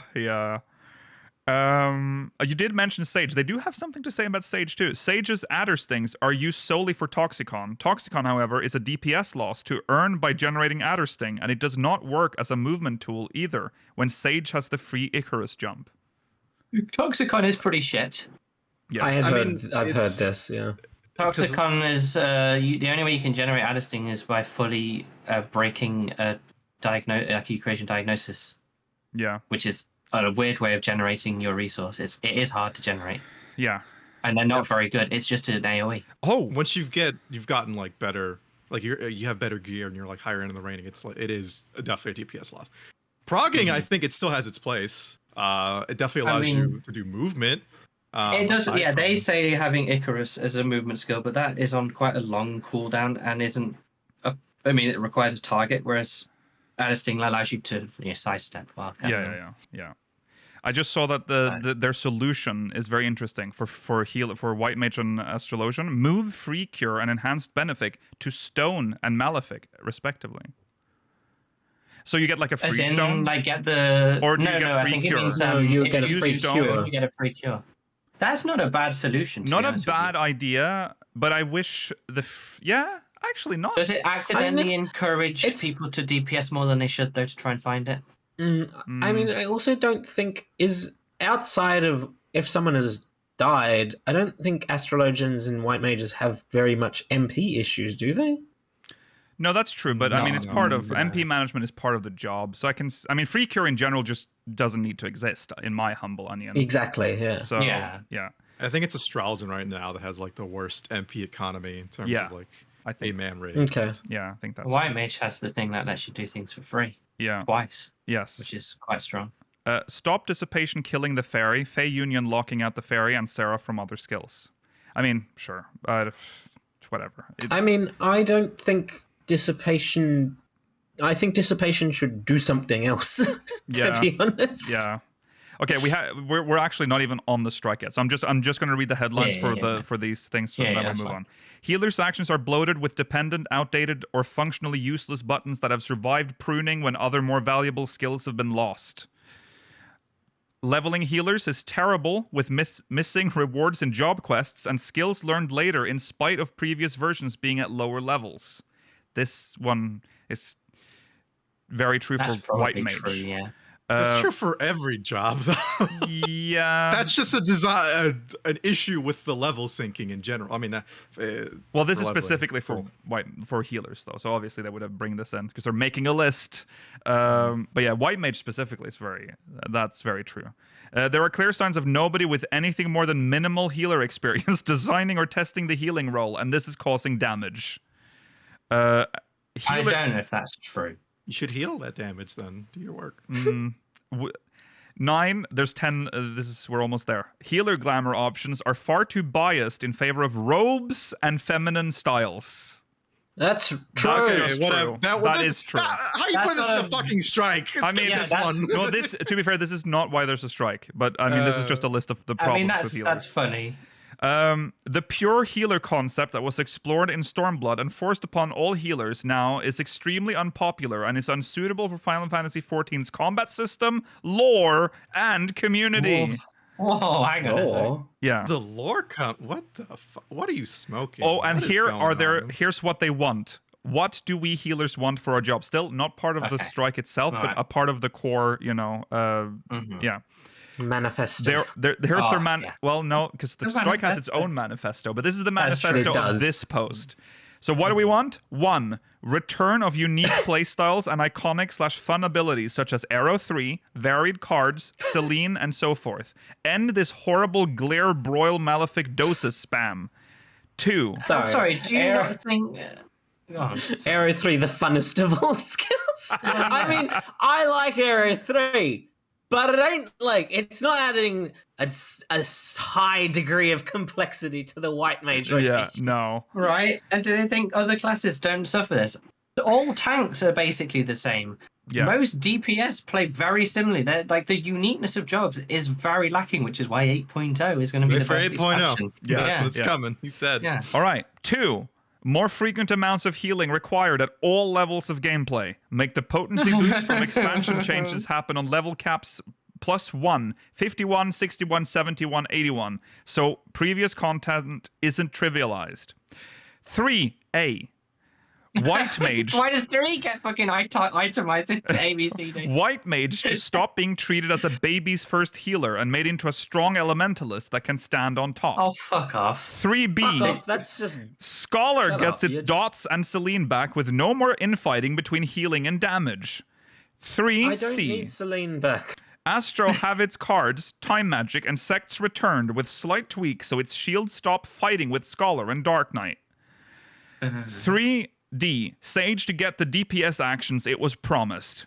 4. Was it promised though? Better communication with the dev team regarding how the jobs will evolve. If the devs aren't sure how to expand healers, there's a wide range of players they could turn to for suggestions. Oh yeah, I'm sure there are. Is it you? Is that who they can turn to? Okay. RCP, hire this man right now. So that is the summary of healers' issues. Now back to the healers' strike. We're gonna go a little over time today, I think. I would like to make this the official thread for those in support of a healer strike as a collective voice to the dev team to express the dissatisfaction With the continued direction the game has gone concerning healer gameplay and what is an arrived consensus that has deemed to be a negligence towards the role, as well as the players who main it.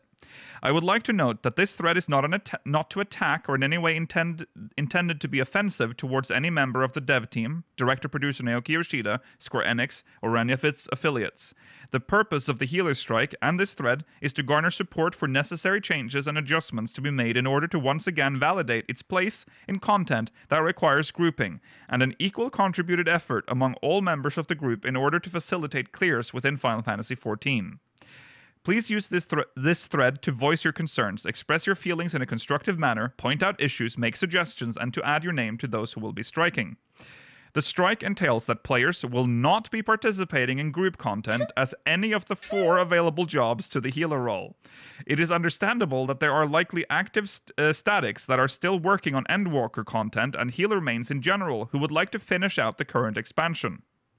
In fairness, I would like to give those healers who wish to participate a grace period before the strike is official.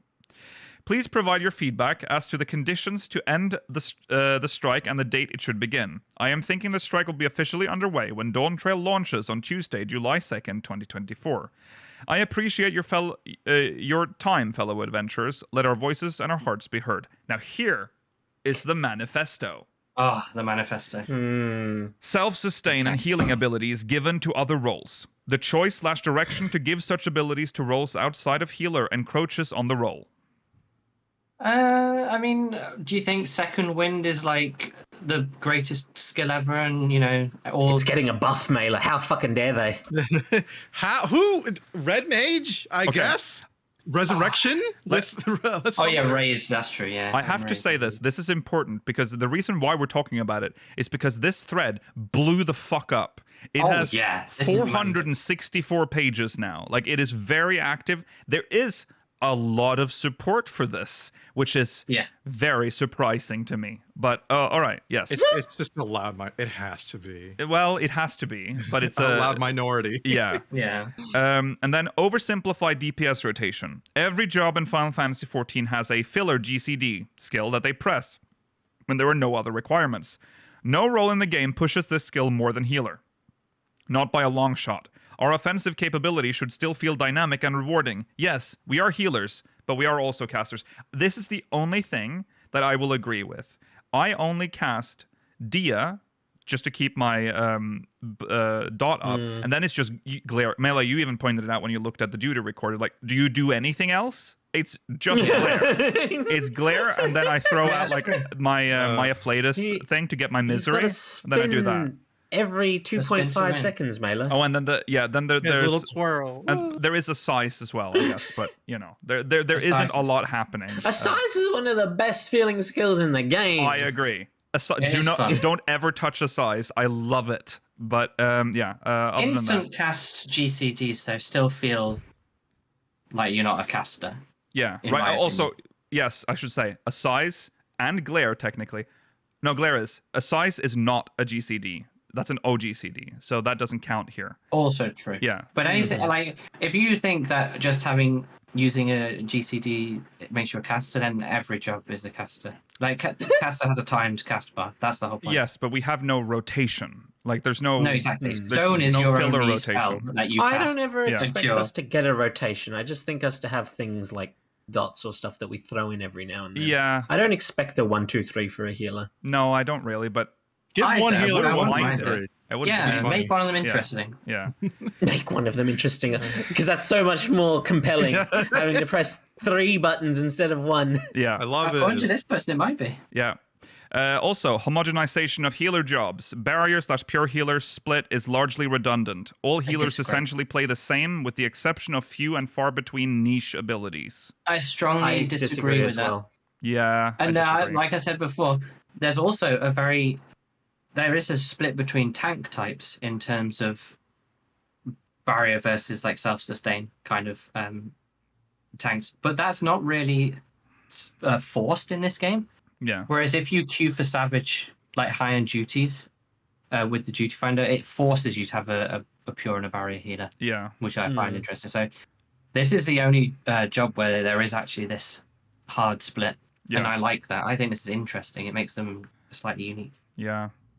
As excessive OGCD heals. These are not only abundant, but exceptionally powerful.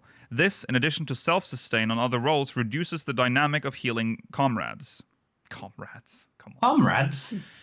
Good lord. We're so noble, you see. We're all, you know... Comrade, come here. That's you up. There is a thing here that I don't like, and that is this, like, holier than thou attitude. Like, we are healers. We heal. We resurrect. We are, you know, like, we keep you alive. It's like, it does come off spare me. As those people that kind of take that, like, those joke comics of like, hey, I'm the healer. I'm in charge of when you die. If you die and I told you not to fucking do that, I'm not rezzing you. Yeah. Like, okay, so settle down. Yeah. I kind of slightly agree with the idea that it does feel like healers are geared in this game towards lots of emergency healing rather than pure healing. Like, in normal fights, no, of course not. But in big pulls, you just die so fast. Yeah. I've had one good tank in the last like 3 days of leveling, who I didn't even really have to heal during trash pulls. Right. Like, shout out to that guy. You were amazing, but fucking hell. Yeah. I mean, it might just be a tank issue, but come on. Yeah. You have to. I used every skill so much in the trash pulls, and then the normal fights are so easy. Yeah. Again, I think that's only for regen healers that you can say that about. Having a lot of OGCD. As well. Barrier healers, again, it's a very proactive preparation kind of mind.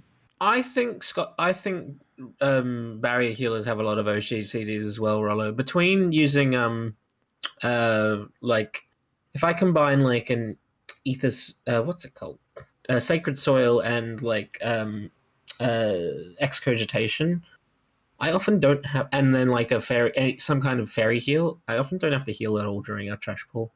Right. Right. What's not a direct heal though? Those are like situations you're putting them in. Same thing with like Sage heals. You're prepping the Pepis to.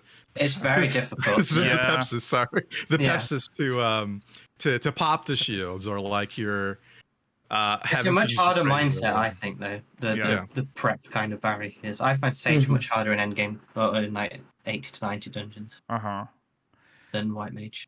There's also lack of engaging content outside the most difficult duties, such as Savage and Ultimate, i.e. the threat level is too low.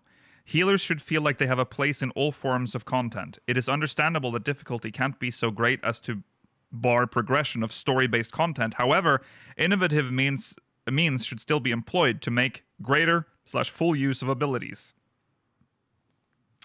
Again, it's such a strange. Like, I don't think doing DPS in Expert Roulette is particularly engaging. No. You just spam an AoE rotation. Yeah. I don't think tanking's particularly engaging in those dungeons. You should like mitigation for trash rather than the play. Yeah. This is an issue throughout the whole game. Why make it just about healers? It's just the missing middle of like mid-core content. Exactly. Yeah, we need mid-core. This game needs which mid-core. variant dungeons could sort of been, and maybe Mythic the field zone operations or whatever could be that, but you know, don't know yet. Criterion should have been mid-core. I It feel really like should have. making it a Savage alternative is a crazy idea. Yeah. Yeah, I think they tuned that wrong. They made it like too easy, and then the extra version was too hard. There was no middle ground. Yeah. Bad choice. I am a little baffled by the reaction, like by this whole thing. I also just don't see how it's going to work, because the healers that have no concept of this existing and the ones that also don't care are going to cross that picket line, and that people are not going to feel the difference in the game. Oh, absolutely. Yeah. I'm sorry, I have to be mean for a second. Okay. This is fucking dumb. It is stupid to like, I'm gonna protest this video game by keeping on playing and subbing. Like, that's not how you do a protest. You don't say, yeah, I'm gonna go McDonald's, but I'm not gonna buy Coke anymore. Right. Yeah. Got them. Right. Like, what? Yeah, that You're is still true. paying money to Square Enix. Like, what? The only reason it's getting any attention is because it's fucking dumb. Like, it's a really weird ramble that caught fire, and just now it's dumb. I'm sorry, it's dumb. It's like the Modern Warfare 2 fucking boycott. You remember that shit? Yeah, and they all played Exact it. same thing. Yeah. I mean, read the next dot point they have. This strike is a protest. As such, it is not intended to disrupt the game or the players who have subscribed to Final Fantasy XIV. A protest that does not disrupt anyone might as well not exist. That's the point of a strike. It's to obstruct. That's the point. Poor strike organization here. Meet me after class. F. Yeah. F. Fuck. It's not good. Literally the core of like a strike is to stop something or like disrupt. You don't even know what the word means. Okay. If you are striking and nothing has changed, you are proving your own irrelevance. Yeah. Exactly. Also, I have it on good authority, and I thought you'd find this funny. Their Discord has a looking for group. That's okay. So we have to clarify something after this, but the message of the strike is the collective voice of those who are not happy with the state of healing and healers in 14. Players supporting the strike wish to hold the development team and Square Enix accountable on their promise to provide a fulfilling and enjoyable experience for everyone. The activity of a player supporting the strike has chosen to not participate in duties as the healer role. Most supporters are still going to actively participate in duties, meaning they are still contributing to the community, just not as a healer. So are they just going to shit talk whatever healers they get in content that they're and when you forced get to matched with a healer who's decided to heal, what are you going to say to them? Yeah. Fuck you. What, Fuck are you for going to have like a healing me. copy pasta that you put in the chat saying, You're part I'm of the playing problem. Red Mage today because I'm protesting. Well, they do hashtag FFXIV healer strike, and a player search comment expresses their support of it. Because I look at that very often. If I see one in the wild, I will be a little bit happy. I'll say that. I will be a little bit happy. I will chuckle. You know, I'll put it in mine, but I want everyone. Let's all put it in ours. No, I'm not. I can't. No player It's participating. Like solidly for expansion. And no solidarity with the 14 healer strike. I'm going to get like stickers and stuff. You know, we stand in solidarity. New merch line. No player participating in the strike is telling others to do the same or spread the hashtag. Those who do so are doing so at their own volition. Join the resistance. You're washing your hands of it and then a link to the Discord. Now, I have to say this. Please don't harass anyone that are doing this. Not. That's not what we want. We're just talking about it here, and it's okay to disagree. Don't be mean, okay? I just want to say that now. Yeah. You might be, tempted to go I bully support people. their right to raise what they don't like about the game, I guess. What do you mean, join the resistance? What are we resisting? We're not resisting something in this instance. It's not fucking Star Wars, okay? Like, I'm sorry. It's gamer strikes like that are so fucking dumb. It's the ramblings of a madman. Yeah, it is. What if it was meant to be? What if, because it has funny words like resistance, comrade? What if it was meant to be a parody on the issues, and it's now they can't back out because they're suddenly on the wrong side? Oh god, I've started the healer strike. It was a joke. Oh god, you know what? Oh shit! If it is a troll, you fucking got me. Okay. Yeah, that would be the funniest. It was too funny. I would love it. I would love it if this is if the person in charge is a troll. Guys, this is your out. You can say it was just a joke, and I was just pretending, and we'll just have a big laugh. It'll just be a laugh. It was so funny. One of the most elaborate jokes. They've put so much effort into it. I hope so. Well played. I hope so. But seriously, brothers and sisters, please, fellow healers, please stop. This is cringe. You have to stop. This isn't it. There's other ways to get change. Other gaming news is reporting on you. Yeah, it's people outside of 14 are laughing at you. Yeah, they're supporting you strongly. And we know that most of you who have valiantly joined the resistance are going to be playing healer when Dawntrail launches anyway. You're a hypocrite. Don't do it. Yeah, it's stupid. Okay. That to say, I agree with some of your points. Oh right? yeah, you've got some salient points. It's just you did it in a weird way. This is a weird way of going about it, you know? This is not the solution. No, it might have felt really cool at the time when you prepared all this, but it isn't cool. It's cringe. They probably had like a really nice Google Doc with like a book cover and everything. It feels like the equivalent of like a guy walking up to you, I don't know, on the bus and be like, "Hey man, shit kind of sucks. You know, like it's bad right now." You're like, "You know what? Yeah, it is." And he's like, "And that's why we got to kill all the reptile people in the game." Yeah. You're like, okay. Yeah. I gotta go on the window side so you can't escape. Yeah. Yeah. Anyways, to everyone participating in the healer strike, see you in Dawntrail because there's no fucking way you're not healing. So, hey. All right, that's it. I mean, if they're not going to heal, we will appreciate the quicker, faster queues. Yeah. Oh, yeah. Yeah. Thanks for the slot in the queue, I guess. All right. That's it on the healer strike. I was gonna go in and be as neutral as possible. It wasn't possible. It wasn't possible. It just wasn't possible. I'm glad that one of us went in trying to be neutral, because I can tell you right now, I don't think any of the other three of us were planning on doing that. Well, I was going to go in positive. Someone has to be devil's advocate, but not in this case. It's just weird. Anyways, there you go. Well, if anything, Square Enix has definitely seen this. Exactly. You've done something. So you have done something. It's just that the movement itself is a little cringe. Dumb? Yeah. I mean, I guess in a way they've got what they wanted, because there's no way Square Enix will ignore this at this point. No. But the issue is that their actions are kind of unnecessary now. They could the fact that they've made news is probably enough, to be honest. Yeah. May have done some damage to perceptions of healers in game. So we might have been rough with you right now, and you might feel bad after hearing us laughing at you. Yeah. But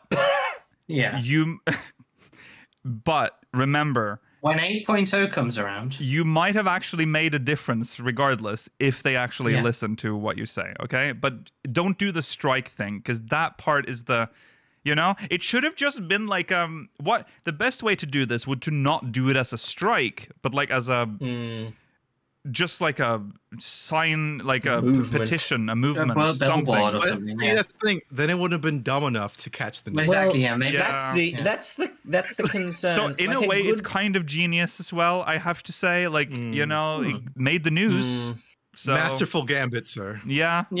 There's some 4D chess going on here. There's something here. All right. Anyways, on that note, that's the end of the show. Thanks for watching, everyone. We will be back next week. This is the last pre-Dawntrail episode of Speakers of Hydaelyn. When we return next week, we will give our first impression, spoiler-free, of Dawntrail.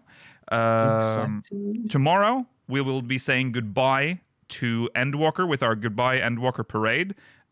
So be on Ragnarok if you want to, or just watch the stream on twitch.tv/speakersxiv. And will we provide you a strike update? No. Oh, yeah. Strike update. They're still playing the game. Yeah, exactly. As expected. Okay. That's it. We'll see you next week's same time, same place. Remember to follow on Twitter at SpeakersXIV, twitch.tv/SpeakersXIV, Discord and chat if you want to join our Discord server. If you're watching on demand, links in the description. Did I say youtube.com/SpeakersXIV? I did it now. If you're watching live, the poster is coming up, so make sure you catch that. We'll see you there. Take care, everyone. Goodbye. Bye.